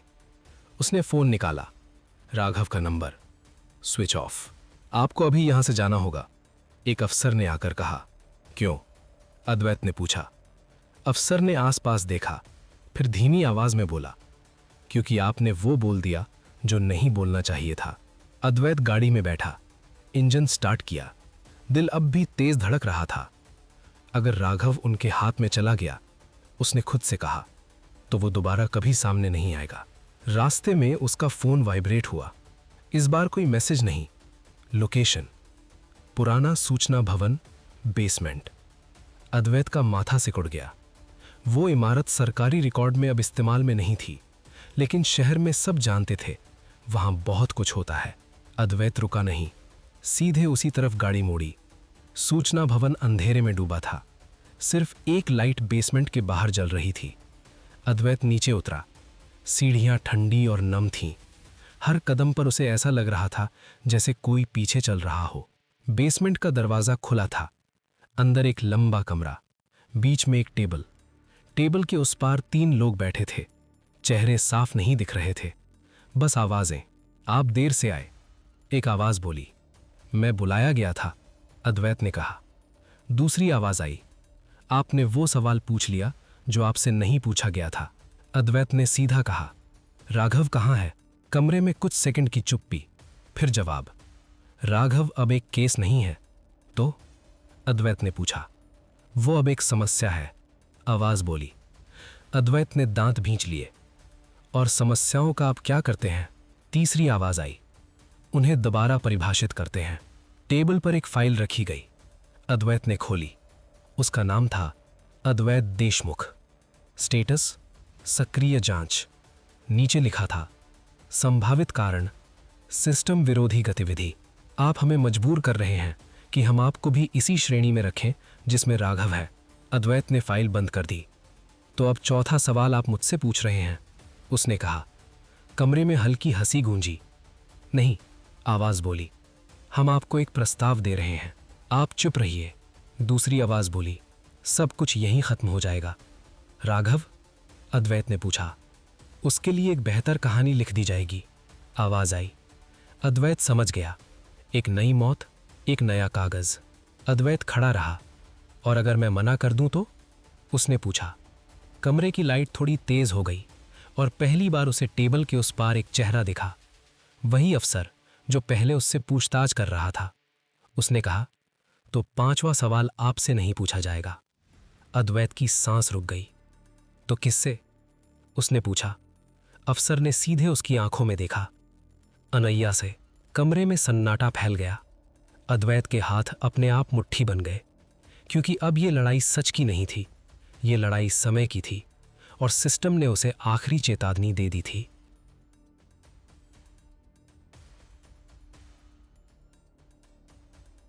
कमरे की हवा अचानक और भारी हो गई। अद्वैत कुछ सेकंड कुछ नहीं बोला। टेबल के उस पार बैठे लोग उसका जवाब नहीं, उसकी चुप्पी तोड़ रहे थे। अनैया का नाम आपने बहुत आसानी से ले लिया, अद्वैत ने आखिर कहा। पहली आवाज बोली, क्योंकि वही आपका कमजोर बिंदु है। अद्वैत के दांत बीच गए। अगर उसे कुछ हुआ, अद्वैत ने कहा, तो ये मामला किसी फाइल में बंद नहीं रहेगा। कमरे में हल्की हंसी गूंजी। आप अब भी ये मानकर चल रहे हैं, दूसरी आवाज बोली, कि मामला आपके हाथ में है। टेबल पर रखा फोन अचानक वाइब्रेट हुआ। अद्वैत की तरफ घुमाया गया। स्क्रीन पर लाइव वीडियो। अनैया अपनी बालकनी में खड़ी थी, फोन पर बात कर रही थी। उसे कोई अंदाजा नहीं था कि कोई उसे देख रहा है। अद्वैत का दिल तेज धड़कने लगा। आपके पास वक्त कम है, पहली आवाज बोली। या तो आप आज की प्रेस को एक स्पष्टीकरण देंगे, या फिर तीसरी आवाज आई, हमें अनैया को सवाल पूछना पड़ेगा। किस तरह का सवाल? अद्वैत की आवाज भारी हो गई। कुछ सेकंड की चुप्पी, फिर जवाब। वही आवाज बोली, जो हर उस इंसान से पूछा जाता है जो किसी सिस्टम का हिस्सा रहा हो। अद्वैत समझ गया, यह सवाल नैतिक नहीं होगा, यह मजबूरी होगा। उसने गहरी सांस ली। अगर मैं मान जाऊं, अद्वैत ने कहा, तो राघव? राघव हमारी जिम्मेदारी है, आवाज आई, आपकी नहीं। अद्वैत ने सिर हिलाया। और अगर मैं मना कर दूं तो? इस बार कोई हंसी नहीं हुई। तो अनैया आपकी जिम्मेदारी नहीं रहेगी, सीधा जवाब आया। अद्वैत ने आंखें बंद कर लीं। उसके दिमाग में 3 साल पुरानी तस्वीरें घूम गईं। राघव का चेहरा, जेल की दीवारें, अनैया की खामोशी, सब एक साथ। मुझे थोड़ा वक्त चाहिए, अद्वैत ने कहा। आपके पास 30 मिनट हैं, पहली आवाज बोली। 30 मिनट बाद या तो आप कैमरे के सामने होंगे या हम अनैया के सामने। अद्वैत बाहर निकला। सीढ़ियां चढ़ते हुए उसके कदम लड़खड़ा रहे थे। बाहर की हवा भी अब उसे हल्की नहीं लगी। उसने कार स्टार्ट की। पहला ख्याल, अनैया को फोन करूं, लेकिन उसने नहीं किया, क्योंकि वो जानता था फोन भी सुने जा रहे हैं। दूसरा ख्याल, मीडिया, अगर वो अभी सब कुछ खोल दे, लेकिन सिस्टम उससे तेज चलता है। तभी उसका फोन वाइब्रेट हुआ। इस बार कोई धमकी नहीं, सिर्फ एक नाम, देशपांडे। अद्वैत ने कॉल उठाया। अद्वैत, देशपांडे की आवाज धीमी थी। मुझे लगता है हम सब कुछ गलत जगह ढूंढ रहे हैं। मतलब? अद्वैत ने पूछा। राघव अकेला नहीं है, देशपांडे बोला, और वो सिस्टम भी नहीं। अद्वैत की सांस रुक गई। तो कौन? देशपांडे ने कहा, एक ऐसा विभाग जिसका नाम किसी आदेश में नहीं होता, लेकिन हर आदेश वहीं से निकलता है। अद्वैत ने गाड़ी रोक दी। अगर ये सच है तो ये खेल उसकी सोच से भी कहीं बड़ा था। और 30 मिनट अब सिर्फ एक चेतावनी नहीं थे, वो एक उल्टी गिनती थी।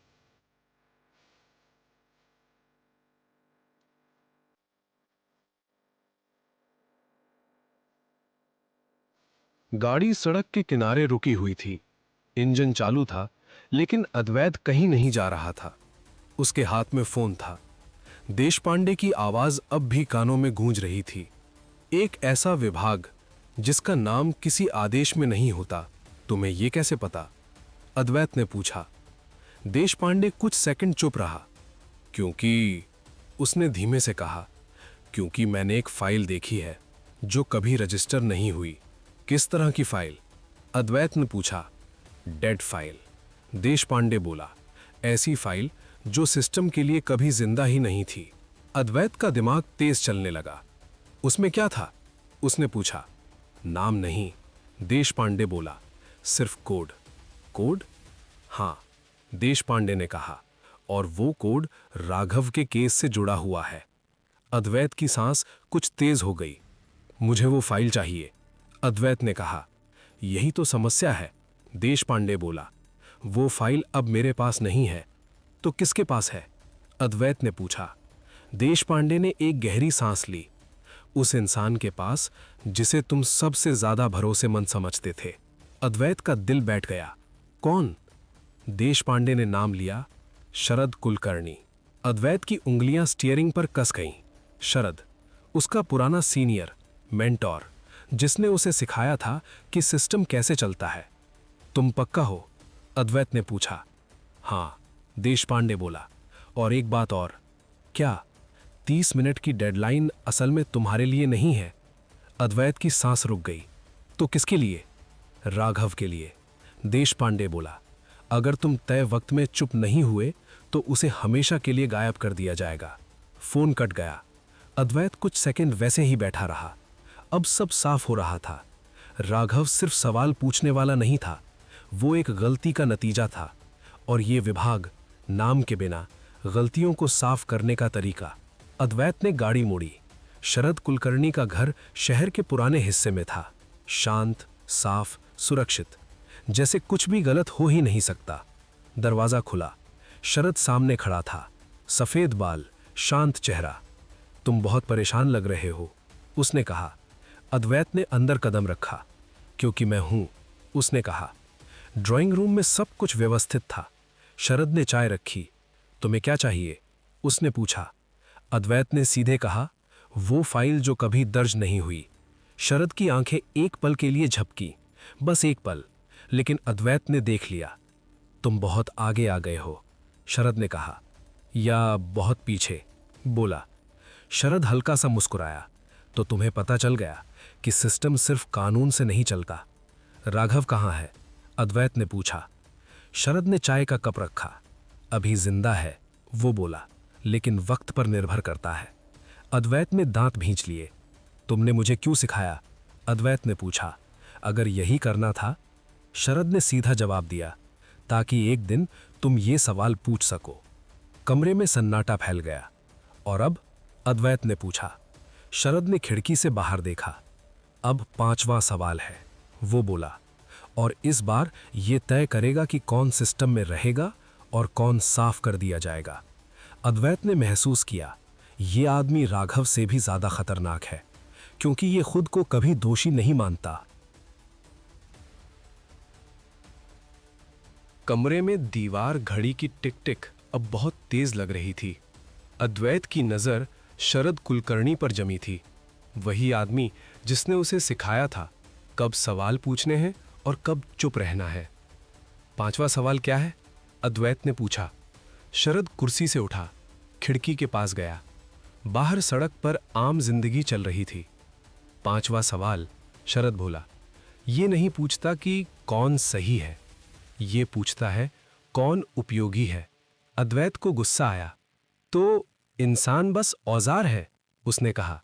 शरद मुड़ा। सिस्टम के लिए, वो बोला। हां।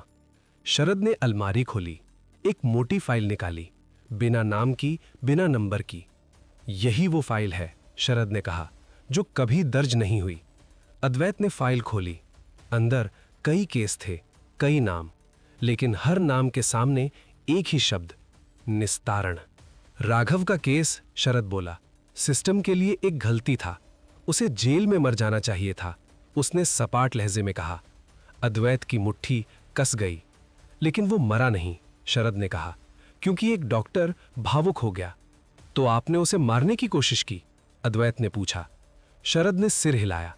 नहीं, वो बोला, हमने बस सिस्टम को अपने आप सुधरने दिया। अद्वैत समझ गया, डॉक्टर की मौत एक चेतावनी थी।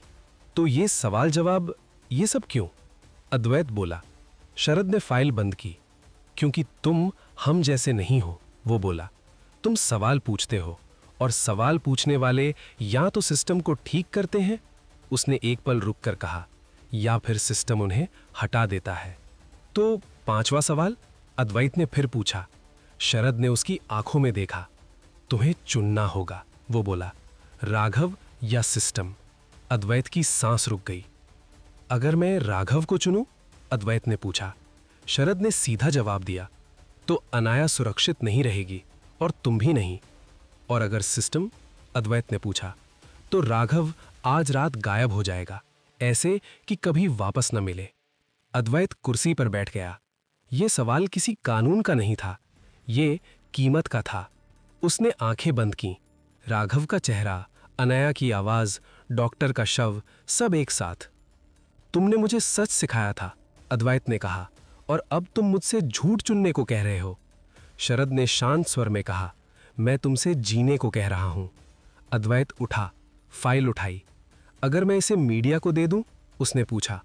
शरद मुस्कुराया। तो तुम साबित कर दोगे, वो बोला, कि तुम अभी भी खेल के नियम नहीं समझे। अद्वैत समझ गया, ये फाइल सिर्फ कागज नहीं थी, ये एक जाल था। तभी अद्वैत का फोन वाइब्रेट हुआ। एक मैसेज। 15 मिनट। कोई नाम नहीं, कोई नंबर नहीं। शरद ने घड़ी देखी। वक्त खत्म हो रहा है, वो बोला। अद्वैत ने गहरी सांस ली। अब उसके पास कोई सही जवाब नहीं था, सिर्फ एक आखिरी चाल थी, और अगर वो गलत हुई तो ये कहानी यहीं खत्म हो सकती थी। कमरे की हवा अब लगभग रुक चुकी थी। घड़ी की सुइयां हर सेकंड के साथ अद्वैत के सीने पर और भारी पड़ रही थीं। 15 मिनट। शरद कुलकर्णी आराम से खड़ा था, जैसे उसे वक्त की कोई चिंता ही ना हो। तुम कुछ नहीं कर पाओगे, शरद ने कहा, क्योंकि हर रास्ता हमने पहले ही बंद कर दिया है। अद्वैत ने उसकी आंखों में देखा। पहली बार उसे वहां भरोसा नहीं, बल्कि डर दिखा, बहुत हल्का लेकिन असली। तुम्हें लगता है, अद्वैत बोला, मैं यहां तुमसे बहस करने आया हूं? शरद ने भौं उठाई। तो? अद्वैत ने जेब से अपना फोन निकाला, स्क्रीन ऑन की और फोन टेबल पर रख दिया। मैं यहां तुम्हें एक बात याद दिलाने आया हूं, अद्वैत बोला, कि सिस्टम कभी एक आदमी नहीं होता। शरद ने फोन की तरफ देखा। स्क्रीन पर एक कॉल चल रही थी, म्यूट पर, लेकिन टाइमर चल रहा था। Recording on. शरद की मुस्कान जमी रह गई। तुम बहुत देर से खेल रहे हो, अद्वैत ने कहा, और हर खिलाड़ी ये भूल जाता है कि खेल एक दिन पलटता है। शरद का स्वर अब ठंडा नहीं रहा। तुम्हें सोच रहे हो ये काफी है? अद्वैत ने सिर हिलाया। नहीं, वो बोला, ये सिर्फ शुरुआत है। उसने फोन उठाया, दूसरा बटन दबाया। Live stream. स्क्रीन पर एक जाना पहचाना चेहरा उभरा। देशपांडे। पीछे एक छोटा सा कमरा, दीवार पर सरकारी लोगो। देशपांडे की आवाज आई। मैं इंस्पेक्टर देशपांडे ये बयान अपने होश में दे रहा हूं। शरद पीछे हट गया। ये नाम के बिना चलने वाला विभाग, देशपांडे बोल रहा था, कई सालों से केसों को निस्तारित करता आ रहा है। राघव कदम का केस, वो बोला, उसी प्रक्रिया का हिस्सा था। शरद चिल्लाया, बंद करो ये सब, लेकिन बहुत देर हो चुकी थी। देशपांडे की आवाज जारी थी। डॉक्टर की मौत, रिकॉर्ड की हेराफेरी और झूठे मेडिकल सर्टिफिकेट सब इसी सिस्टम का हिस्सा है। शरद का चेहरा अब सफेद पड़ चुका था। तुम्हें समझ नहीं आ रहा, वो अद्वैत से बोला, तुम किससे दुश्मनी ले रहे हो? अद्वैत शांत था। मुझे समझ आ रहा है, वो बोला, और इसीलिए मैं अकेला नहीं हूं। अद्वैत ने आखिरी बटन दबाया। स्क्रीन पर एक और विंडो खुली। Media channel, live. एंकर बोल रहा था, ब्रेकिंग न्यूज, सरकारी सिस्टम के भीतर एक गुप्त विभाग का खुलासा। शरद की पकड़ फाइल पर ढीली पड़ गई। वो कुर्सी पर बैठ गया। फोन वाइब्रेट हुआ। नया मैसेज, राघव अभी जिंदा है। अद्वैत ने सांस ली, लेकिन उसने राहत महसूस नहीं की, क्योंकि उसे पता था अब खेल खत्म नहीं हुआ है। अब वो खुली लड़ाई बन चुका है, और खुली लड़ाइयों में सच भी मरता है। शरद ने धीमे से कहा, तुमने दरवाजा खोल दिया है। अद्वैत ने जवाब दिया, अब जो अंदर आएगा वो तय करेगा कि कौन बचेगा। तभी बाहर कदमों की आवाज आई, कई लोग, तेज। दरवाजा खुला और अंदर एक नया चेहरा आया। सरकारी पहचान, ऊंचा पद। उसने शरद की तरफ देखा, फिर अद्वैत की तरफ, और बोला, अब ये मामला हम संभालेंगे। अद्वैत समझ गया, एक सिर गिरा है, पूरा शरीर अब भी खड़ा है, और सबसे बड़ा सवाल अभी बाकी है, क्या सच को जिंदा रहने दिया जाएगा?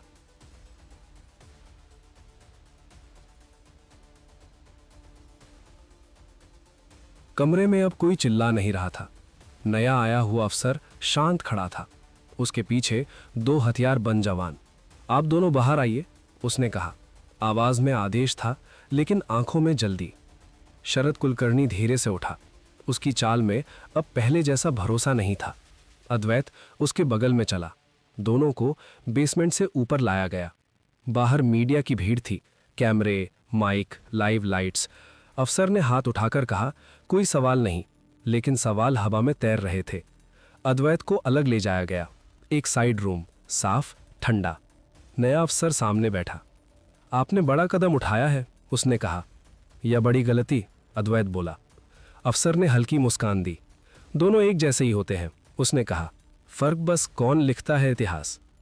राघव कहाँ है, अद्वैत ने पूछा। अफसर ने सीधे जवाब नहीं दिया। वो सुरक्षित है, उसने कहा। अभी। अद्वैत समझ गया, अभी बहुत भारी शब्द था। देशपांडे का बयान लाइव चला, अफसर बोला। कई नाम ऊपर तक गए हैं। तो क्या बदलेगा, अद्वैत ने पूछा। अफसर ने कुछ सेकंड सोचा। कुछ अफसर हटाए जाएंगे, उसने कहा। कुछ फाइलें खुलेंगी। और बाकी, अद्वैत ने पूछा। अफसर ने आंखें झुका ली। बाकी सिस्टम सीख लेगा कि अगली बार और साफ कैसे रहना है। अद्वैत के सीने में कुछ टूट गया।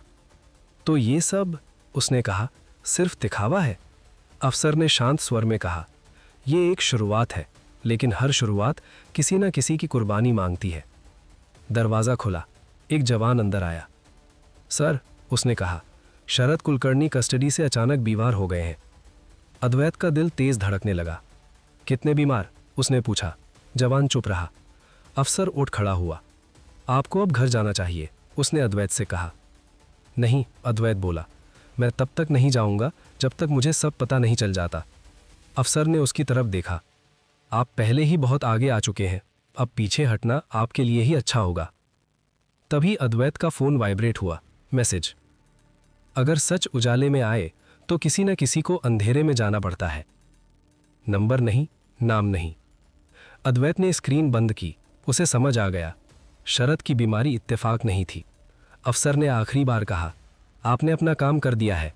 अद्वैत ने जवाब दिया, नहीं, मैंने सिर्फ पहली परत हटाई है। वो कमरे से बाहर निकल आया। राख ठंडी थी, लेकिन उसे लग रहा था असली ठंड अब शुरू होने वाली है, क्योंकि सच पूरी तरह बाहर आ चुका था और सिस्टम अब चोट खाया हुआ था। और चोट खाया सिस्टम सबसे ज्यादा खतरनाक होता है। अस्पताल का कॉरिडोर बहुत साफ था, इतना साफ कि वहां कोई निशान छूट ही नहीं सकता था। अद्वैत बाहर खड़ा था, इमरजेंसी वार्ड की दरवाजे के सामने। अंदर शरद कुलकर्णी था, अचानक बीमार, यही शब्द इस्तेमाल किया गया था।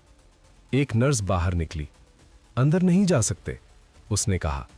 डॉक्टर ने मना किया है। अद्वैत ने पूछा, क्या हुआ है उसे? नर्स ने आंखें चुराईं। ब्लड प्रेशर गिर गया, वो बोली। हार्ट पर असर है। अद्वैत समझ गया। फिर वही कहानी। उसका फोन वाइब्रेट हुआ। इस बार कॉल। देशपांडे, तुम अस्पताल में हो? उसने पूछा। हां, अद्वैत बोला। तो ध्यान से सुनो, देशपांडे ने कहा। शरद को चुप कराने की जरूरत नहीं थी। अद्वैत की भौहें सिकुड़ गईं। मतलब? वो पहले से ही चुप था, देशपांडे बोला। जो कुछ बोलना था वो बोल चुका था। अद्वैत को झटका लगा। तो फिर ये सब क्यों? उसने पूछा। देशपांडे की आवाज धीमी हो गई। ताकि संदेश जाए। अद्वैत ने अस्पताल के कांच से अंदर झांका। शरद बेड पर लेटा था, ऑक्सीजन मास्क, आंखें बंद। एक पल के लिए अद्वैत को तरस आया। फिर याद आया कितनी जिंदगियां उसने सिर्फ फाइलों में खत्म कर दी थीं। तभी अद्वैत को एक अजीब चीज दिखी। बेड के पास एक छोटा सा कार्ड, उस पर कुछ लिखा था। अद्वैत ने नर्स को बुलाया। वो कार्ड? उसने कहा। क्या है? नर्स ने देखा। कोई विजिटिंग कार्ड होगा, वो बोली। मरीज के पास मिला था। अद्वैत ने कार्ड लिया। सादा, सफेद, कोई नाम नहीं, सिर्फ एक लाइन। निस्तारण पूरा हुआ। अद्वैत की उंगलियां ठंडी पड़ गईं। ये बीमारी नहीं है, उसने देशपांडे से कहा। ये सजा है। मुझे पता है। और एक बात और। क्या? राघव को अभी शिफ्ट किया जा रहा है। अद्वैत की सांस रुक गई। कहाँ? किसी ऐसी जगह, देशपांडे ने कहा, जहां से वापस आने का रास्ता सिर्फ एक होता है। अद्वैत ने फोन काट दिया। अब साफ था, सिस्टम पीछे नहीं हटेगा, वो बस तरीका बदलेगा। अद्वैत तेज कदमों से अस्पताल से बाहर निकला। उसका दिमाग एक ही नाम पर अटका था, राघव। अगर राघव गायब हुआ तो ये सब बेकार हो जाएगा। तभी उसके सामने एक काली कार रुकी। विंडो नीची हुई। अंदर वही नया अफसर बैठा था। आप बहुत बेचैन लग रहे हैं, उसने कहा। क्योंकि मैं हूं, अद्वैत बोला। अफसर ने कहा, आपके लिए एक आखिरी मौका है। अद्वैत ने उसकी तरफ देखा। किस लिए? इस कहानी से जिंदा निकलने के लिए। अद्वैत को अब कोई भ्रम नहीं था। ये युद्ध अब सवालों का नहीं था, ये तय करने का था। कौन मिटेगा और कौन बचा रहेगा। और सिस्टम पहले ही अपना वार कर चुका था।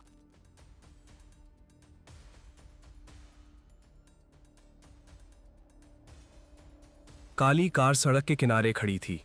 इंजन चालू था, जैसे इंतजार में। अद्वैत कुछ सेकंड चुप रहा, फिर बोला, अगर मैं इस कहानी से जिंदा निकलूं तो किस कीमत पर? अफसर ने सीट से थोड़ा आगे झुककर कहा, कीमत वही होगी जो आप अब तक चुकाते आए हैं। चुप्पी। अद्वैत ने खिड़की के बाहर देखा। अस्पताल की लाइटें, लोगों की आवाजें, सब सामान्य। लेकिन उसके लिए अब कुछ भी सामान्य नहीं था। और राघव? अद्वैत ने पूछा। अफसर ने जवाब देने में जरा भी जल्दबाजी नहीं की। राघव को एक नई पहचान दी जाएगी, वो बोला। नई जगह, नया नाम। और सच? अद्वैत ने पूछा। अफसर की आंखों में हल्की सी कठोरता आई। सच अब एक बंद अध्याय है। अद्वैत को अचानक सब समझ आने लगा। ये आखिरी मौका उसे बचाने के लिए नहीं था, ये सिस्टम को बचाने के लिए था। अगर मैं मना कर दूं तो? अद्वैत ने पूछा। अफसर ने बिना हिचक कहा, तो राघव आज रात किसी फाइल में गुम हो जाएगा। और अनया? अद्वैत ने पूछा। अफसर ने उसकी तरफ देखा। हम उम्मीद करेंगे कि वो मजबूत हो। अद्वैत की मुट्ठी अपने आप कस गई। आप मुझे हीरो बनाना चाहते हैं, अद्वैत बोला। एक ऐसा हीरो जो चुप रहा। अफसर ने हल्की मुस्कान दी। नहीं, वो बोला, हम आपको जिंदा रखना चाहते हैं। अद्वैत ने गहरी सांस ली। उसके दिमाग में एक ही सवाल घूम रहा था, अगर सच बचाने के लिए सब कुछ खोना पड़े तो क्या वो सच जीने लायक रहेगा? मुझे राघव से मिलना है, अद्वैत ने कहा। अफसर ने भौं उठाई। क्यों? क्योंकि, अद्वैत बोला, अगर मुझे चुप रहना है तो मैं उसे आखिरी बार देखना चाहता हूं। अफसर कुछ सेकंड सोचता रहा, फिर बोला, आपके पास 10 मिनट होंगे। गाड़ी चली शहर के बाहर की तरफ। सड़क सुनसान होती गई, लाइटें कम होती गईं। अद्वैत जानता था ये रास्ता किसी नए नाम की तरफ नहीं, किसी गुमनामी की तरफ जा रहा है। एक पुराना सरकारी गेस्ट हाउस, बाहर कोई बोर्ड नहीं, अंदर 2 जवान। बीच के कमरे में राघव बैठा था, हाथ खुले थे, आंखें थकी हुई लेकिन जिंदा। अद्वैत अंदर गया, दरवाजा बंद हुआ। तो ये आखिरी मौका है, राघव ने कहा। अद्वैत ने सिर हिलाया। तुमने सही सवाल पूछे, लेकिन जवाब हमेशा मेरे हाथ में नहीं थे। राघव हल्का सा मुस्कुराया। मुझे पता है, वो बोला, इसलिए ये सवाल अब मुझसे नहीं है। वो तुम्हें गायब कर देंगे। नहीं, राघव बोला, वो मुझे जिंदा रहने देंगे। अद्वैत चौंक गया। क्यों? राघव ने सीधे कहा, क्योंकि अब मैं उनके लिए सबूत नहीं हूं। तो क्या हो? अद्वैत ने पूछा। राघव ने उसकी आंखों में देखा। एक चेतावनी। कमरे में सन्नाटा छा गया। दरवाजे के बाहर कदमों की आवाज आई। समय खत्म हो रहा था। अद्वैत उठा। अगर मैं छुप रहा, उसने कहा, तो क्या तुम इस सब को भूल जाओगे? राघव ने सिर हिलाया। नहीं, वो बोला, मैं बस इंतजार करूंगा। अद्वैत ने आखिरी बार उसकी तरफ देखा और समझ गया, ये कहानी आज खत्म नहीं हो रही, ये बस एक और मोड़ ले रही है। दरवाजा खुला। अफसर अंदर आया। फैसला?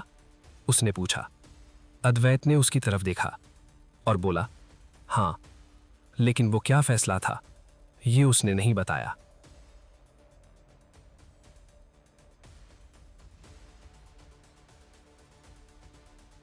अफसर ने अद्वैत को एक कागज आगे बढ़ाया। सादा कागज, कोई हेडिंग नहीं, कोई लोगो नहीं, सिर्फ नीचे एक लाइन, मैं अद्वैत देशमुख इस प्रकरण से स्वयं को अलग करता हूं। अद्वैत ने कागज को देखा, फिर राघव की तरफ। राघव शांत बैठा था, जैसे उसे पहले से पता हो कि यह कागज कैसा होगा। अगर तुमने साइन किया, अफसर बोला, तो आज की रात यहीं खत्म हो जाएगी। और अगर नहीं? अद्वैत ने पूछा। अफसर ने बिना भाव बदले कहा, तो ये रात किसी और की आखिरी होगी। कमरे में घड़ी नहीं थी, लेकिन अद्वैत को हर सेकंड सुनाई दे रहा था। उसने पेन उठाया, हाथ हल्का कांपा। एक बात बताओ, अद्वैत ने अचानक कहा, अगर मैं चुप रह गया तो क्या सच कभी बाहर आएगा? अफसर ने सीधा जवाब दिया, सच कभी मरता नहीं, वो बस सही वक्त का इंतजार करता है। अद्वैत हल्का सा मुस्कुराया। ये बात तुम नहीं कहते, वो बोला, ये बात राघव कहता है। अद्वैत ने साइन कर दिए, कागज वापस सरकाया। अफसर ने देखा, सिर हिलाया। आप समझदार है, वो बोला। दरवाजा खुला। राघव को उठाया गया। कोई हथकड़ी नहीं, कोई धक्का नहीं, बस एक आदमी जो धीरे धीरे एक नई गुमनामी की तरफ चल दिया। राघव ने पलटकर अद्वैत को देखा, कुछ नहीं कहा, बस आंखों से। गाड़ी चली। अद्वैत अकेला रह गया। कमरा अब खाली था। बाहर निकलते ही अफसर ने कहा, आपको अब किसी से मिलने की जरूरत नहीं। अनाया? अद्वैत ने पूछा। वो सुरक्षित है और रहेगी जब तक आप सिस्टम के बाहर नहीं जाते। रात खत्म हो रही थी। शहर में सुबह की हल्की रोशनी फैलने लगी थी। अद्वैत अपनी कार में बैठा। इंजन स्टार्ट नहीं किया। फोन वाइब्रेट हुआ। नया मैसेज। कोई नंबर नहीं। साइन करना खत्म होना नहीं होता। अद्वैत की उंगलियां फिर से ठंडी पड़ गईं। उसने फोन बंद किया, आंखें बंद की।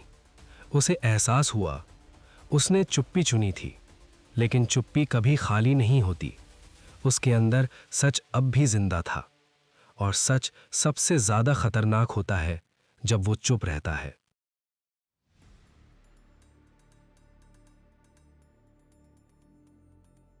सुबह हो चुकी थी।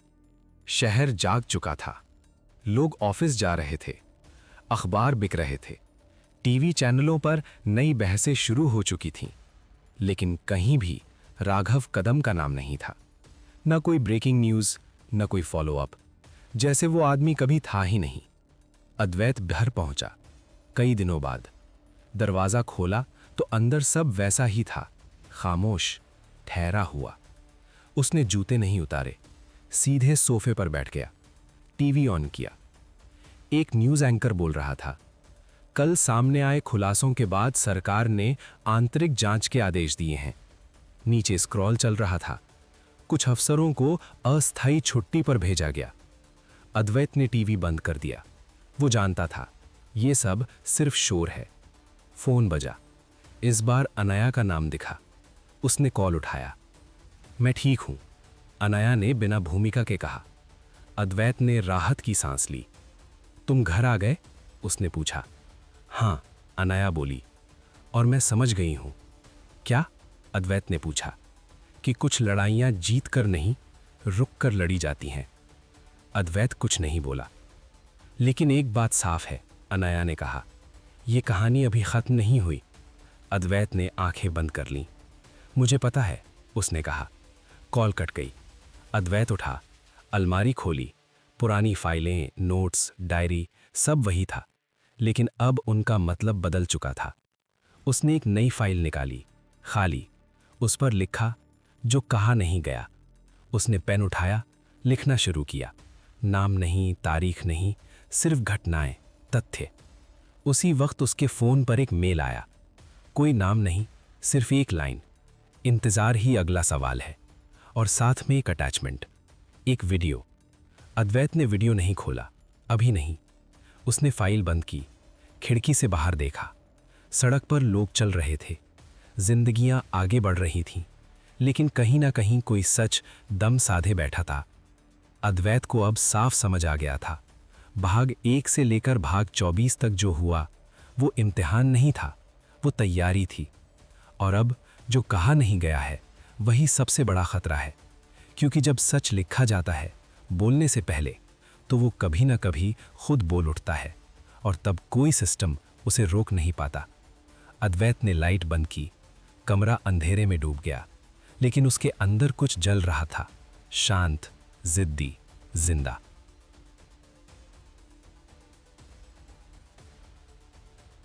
रात फिर लौट आई थी। अद्वैत खिड़की के पास खड़ा था। नीचे सड़क पर लाइटें जल रही थीं। सब कुछ वैसा ही था जैसा हर आम रात में होता है, लेकिन इस रात में इंतजार भारी था। टेबल पर वही लैपटॉप खुला था, वही मेल, वही वीडियो अटैचमेंट। इंतजार ही अगला सवाल है। अद्वैत जानता था, अगर उसने ये वीडियो खोला तो वो फिर उसी रास्ते पर लौट जाएगा जहां से अभी अभी निकला है, लेकिन अब वापसी का रास्ता पहले ही मिट चुका था। उसने वीडियो प्ले किया। स्क्रीन पर कोई चेहरा नहीं था, सिर्फ एक खाली कमरा, सफेद दीवारें, एक कुर्सी, और फिर एक आवाज, राघव की। अगर तुम ये देख रहे हो अद्वैत, आवाज बोली, तो इसका मतलब है मैं उस जगह पर नहीं हूं जहां मुझे होना चाहिए था। अद्वैत की सांस अपने आप तेज हो गई। उन्होंने मुझे एक नई पहचान देने की कोशिश की, राघव बोला, लेकिन सिस्टम एक बात भूल गया कि जो इंसान एक बार मर चुका हो उसे दोबारा गायब करना आसान नहीं होता। स्क्रीन बदली। अब एक लोकेशन मैप दिख रहा था, लाल बिंदु, शहर से बाहर, पुराना औद्योगिक इलाका। ये मेरा आखिरी इंतजार है, राघव की आवाज आई। इसके बाद या तो मैं सच बन जाऊंगा, एक पल की खामोशी, या फिर एक अफवाह। अद्वैत ने लैपटॉप बंद कर दिया। अब उसके सामने कोई विकल्प नहीं था। उसने फोन उठाया, अनाया को कॉल किया। तुम सुरक्षित जगह पर हो? उसने पूछा। हाँ, अनाया ने कहा, लेकिन तुम्हारी आवाज वैसी नहीं लग रही। मैं जा रहा हूं जहां मुझे कभी नहीं जाना चाहिए था। अनाया कुछ सेकंड चुप रही, फिर बोली, अगर तुम वापस नहीं आए तो? अद्वैत ने बात काट दी। तो सच वापस आएगा, उसने कहा। फोन रखा, गाड़ी की चाबी उठाई। रात की सड़कें फिर उसका इंतजार कर रही थीं। औद्योगिक इलाका पूरी तरह सुनसान था। पुरानी फैक्ट्रियां, टूटे बोर्ड, बंद गेट। अद्वैत ने गाड़ी रोकी। लोकेशन यहीं थी। अचानक पीछे से एक हेडलाइट जली, फिर दूसरी, और फिर तीसरी। 3 गाड़ियां धीरे धीरे उसे घेरती हुईं। अद्वैत समझ गया, ये सिर्फ राघव की जगह नहीं थी, ये एक जाल था। उसका फोन वाइब्रेट हुआ। आखिरी मैसेज। इंतजार खत्म हुआ। अद्वैत ने बाहर देखा। फैक्ट्री के अंदर किसी की परछाई हिली, और उसी पल पीछे की गाड़ियों के दरवाजे खुलने की आवाज आई। अब सवाल ये नहीं था कि सच बाहर आएगा या नहीं। सवाल ये था, क्या अद्वैत उस सच के साथ जिंदा बाहर निकलेगा?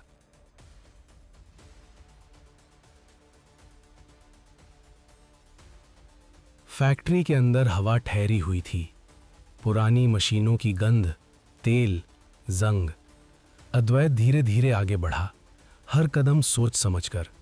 पीछे की गाड़ियों से आदमी उतर चुके थे, कदमों की आवाज़ अब साफ सुनाई दे रही थी। वो भाग नहीं रहा था, क्योंकि उसे पता था भागने की कोई जगह नहीं है।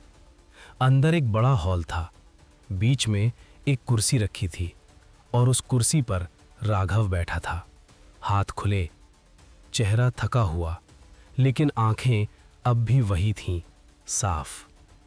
तुम आ गए? राघव ने कहा। जाल में, अद्वैत बोला। राघव हल्का सा मुस्कुराया। जाल में तो हम बहुत पहले आ गए थे, वो बोला। आज बस उसका एहसास हो रहा है। अचानक हॉल की लाइटें तेज हुईं। चारों तरफ आदमी खड़े थे, साधारण कपड़े, कोई पहचान नहीं, लेकिन सबके चेहरे पर एक ही भाव, काम खत्म करने का। तुमने वीडियो क्यों भेजा? अद्वैत ने पूछा। क्योंकि इंतजार अब बेकार हो चुका था, राघव बोला, और क्योंकि सिस्टम अब भी ये सोच रहा है कि सब मेरे साथ खत्म होगा। एक आदमी आगे आया। बहुत हो गया, उसने कहा।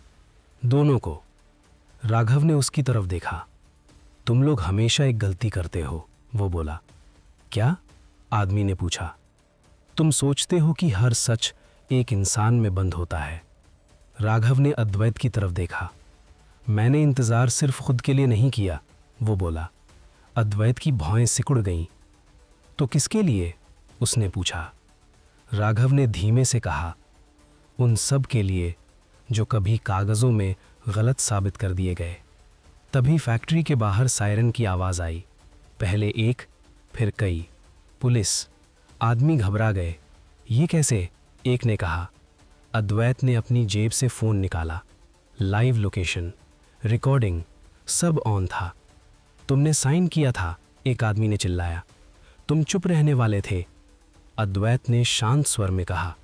मैंने साइन किया था कि बोलूंगा नहीं, मैंने ये नहीं कहा था कि लिखूंगा नहीं।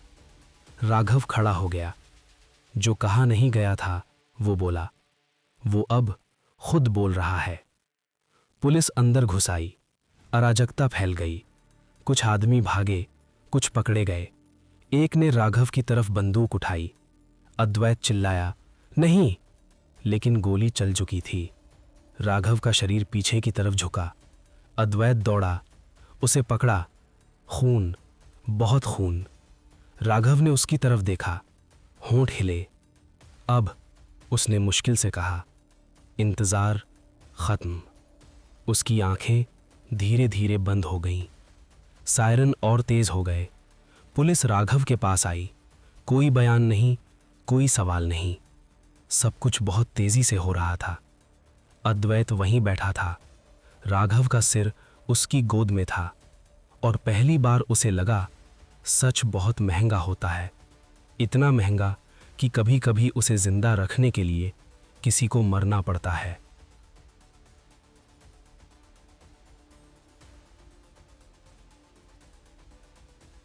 फैक्ट्री के बाहर अब नीली लाल लाइटें घूम रही थीं। पुलिस, एम्बुलेंस, भीड़ नहीं थी लेकिन शोर बहुत था। अद्वैत वहीं बैठा था। राघव का शरीर अब स्ट्रेचर पर रखा जा चुका था।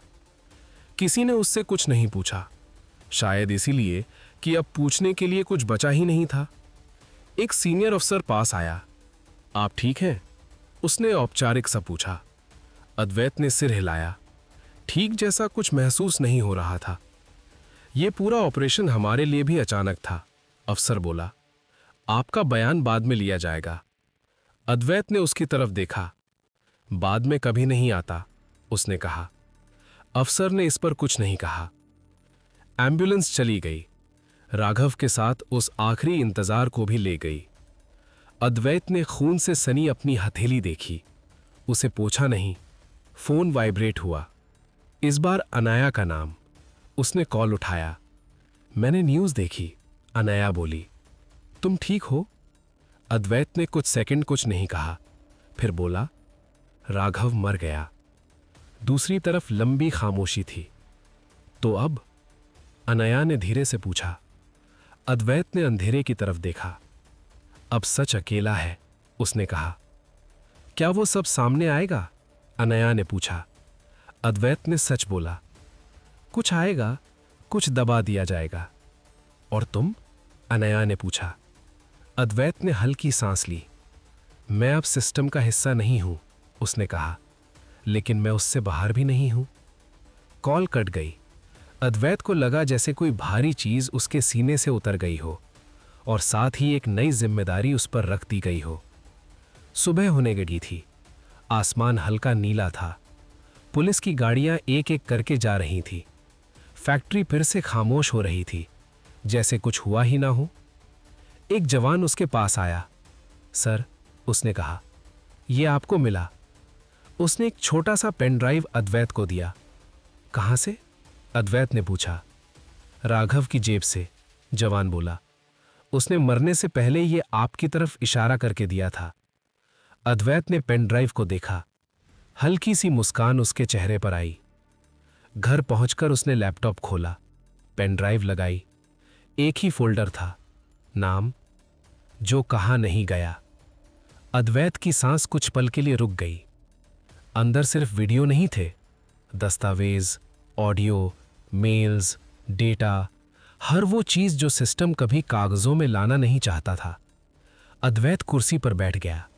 ये बदला नहीं था, ये धमकी भी नहीं थी, ये जिम्मेदारी थी। उसने लैपटॉप बंद किया।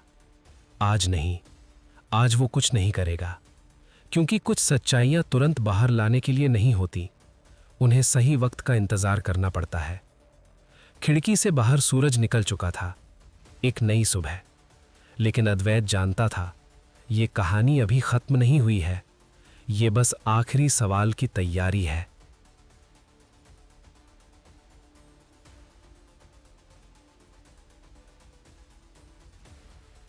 शहर में सब कुछ सामान्य दिख रहा था। लोग काम पर जा रहे थे, बच्चे स्कूल, दुकानें खुल रही थीं। लेकिन अद्वैत के लिए हर आवाज अब अलग लग रही थी, क्योंकि अब उसके पास सिर्फ सच नहीं था, सबूत था। वो एक हफ्ते से घर से बाहर नहीं निकला था। टीवी बंद, फोन साइलेंट, पर्दे आधे गिरे हुए। लैपटॉप टेबल पर खुला था, वही फोल्डर जो कहा नहीं गया। उसने सब देख लिया था, हर वीडियो, हर मेल, हर फाइल। अब कोई शक नहीं था। सिस्टम सिर्फ गलत नहीं था, वो जानबूझकर गलत बनाया गया था। फोन बजा। पहली बार उसने खुद उठाया। अनजान नंबर। आपको लगता है हम आपको भूल गए हैं? उधर से आवाज आई। अद्वैत ने शांत स्वर में कहा, नहीं, मैं जानता हूं आप इंतजार कर रहे थे। तो फिर? आवाज बोली। तो फिर आप जानते हैं, अद्वैत बोला, कि मेरे पास क्या है। कुछ सेकंड की चुप्पी, फिर आवाज, हम आखिरी सवाल पूछना चाहते हैं। अद्वैत की सांस हल्की सी तेज हो गई। पूछिए। अगर आप ये सब बाहर लाते हैं, आवाज बोली, तो आप जिंदा रहेंगे, लेकिन अकेले। और अगर नहीं लाते हैं तो? अद्वैत ने पूछा। तो आप हमेशा के लिए एक सम्मानित आदमी रहेंगे। अद्वैत हल्का सा मुस्कुराया। यही आखिरी सवाल है? उसने पूछा। हाँ। अद्वैत ने लैपटॉप बंद किया, खिड़की से बाहर देखा। उसे राघव याद आया, डॉक्टर, अनया की आंखें और वो तमाम चेहरे जो कभी खबर नहीं बने। मेरा जवाब, अद्वैत ने कहा, मैं अभी कुछ नहीं बोलूंगा। उधर से सांस की हल्की आवाज आई। समझदारी है, आवाज बोली। लेकिन अद्वैत ने आगे कहा, मैं सब कुछ किसी एक जगह नहीं रखूंगा। फोन पर चुप्पी छा गई। मैं इसे टुकड़ों में बांट दूंगा, अद्वैत बोला, ऐसे कि अगर मैं चुप भी रहूं तो सच कभी चुप ना रहे। आवाज सख्त हो गई। आप खेल बदल रहे हैं, अद्वैत ने कहा। नहीं, मैं खेल खत्म कर रहा हूं। और फोन काट दिया। उसी दिन अद्वैत ने पहला कदम उठाया। कोई प्रेस कॉन्फ्रेंस नहीं, कोई सोशल मीडिया पोस्ट नहीं, बस एक लिफाफा, एक नामी पत्रकार को, बिना नाम, बिना भेजने वाले के पते। फिर दूसरा, फिर तीसरा, अलग अलग शहर, अलग अलग लोग। हर लिफाफे में सच का एक हिस्सा, पूरा नहीं लेकिन काफी। रात को उसने अनया को कॉल किया। अगर कल कुछ अजीब हो, अद्वैत ने कहा, तो समझ जाना ये जरूरी था। अनया ने शांत स्वर में कहा, मैं इंतजार करूंगी। अद्वैत ने फोन रखा, लैपटॉप बंद किया, लाइट बुझाई, बिस्तर पर लेटा। काफी दिनों बाद उसे नींद आने लगी, क्योंकि आखिरी सवाल अब पूछ लिया गया था और उसका जवाब कागजों में नहीं, चलन में आ चुका था।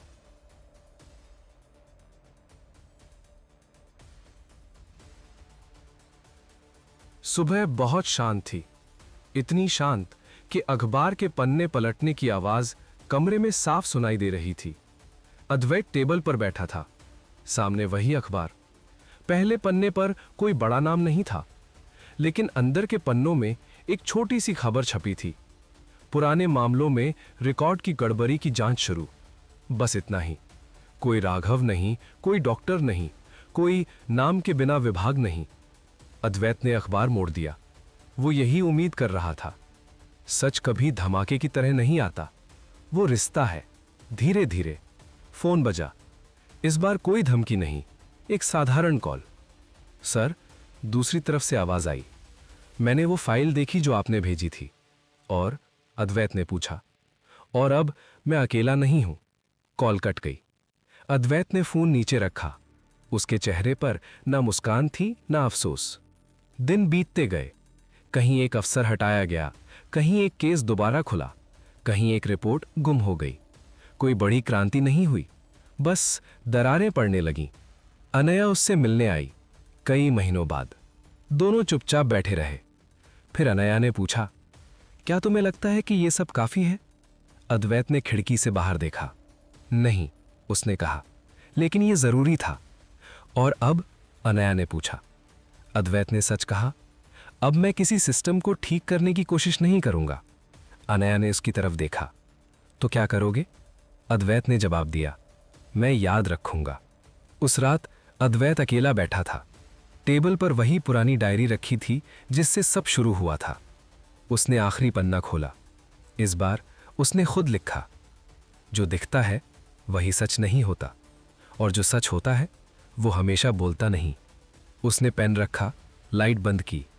कमरा अंधेरे में डूब गया। लेकिन यह अंधेरा डरावना नहीं था। ये वो अंधेरा था जिसमें सच जिंदा रहता है। कहीं दूर कोई फाइल फिर से खुल रही थी। कहीं कोई गवाह अब चुप नहीं था। कहीं कोई और सवाल पूछने की हिम्मत जुटा रहा था। राघव मर चुका था, डॉक्टर मर चुका था, शरद कागजों में बीमार था, सिस्टम अब भी खड़ा था। लेकिन अब उसे पता था, कोई देख रहा है, कोई लिख रहा है, कोई इंतजार नहीं कर रहा। अद्वैत लेट गया, आंखें बंद कीं। उसे पहली बार कोई सवाल परेशान नहीं कर रहा था, क्योंकि कुछ सवाल जवाब मांगते नहीं, वो बस जिंदा रहना चाहते हैं। और जब तक वो जिंदा है, कहानी खत्म नहीं होती, बस किसी और के हाथ में चली जाती है। समाप्त।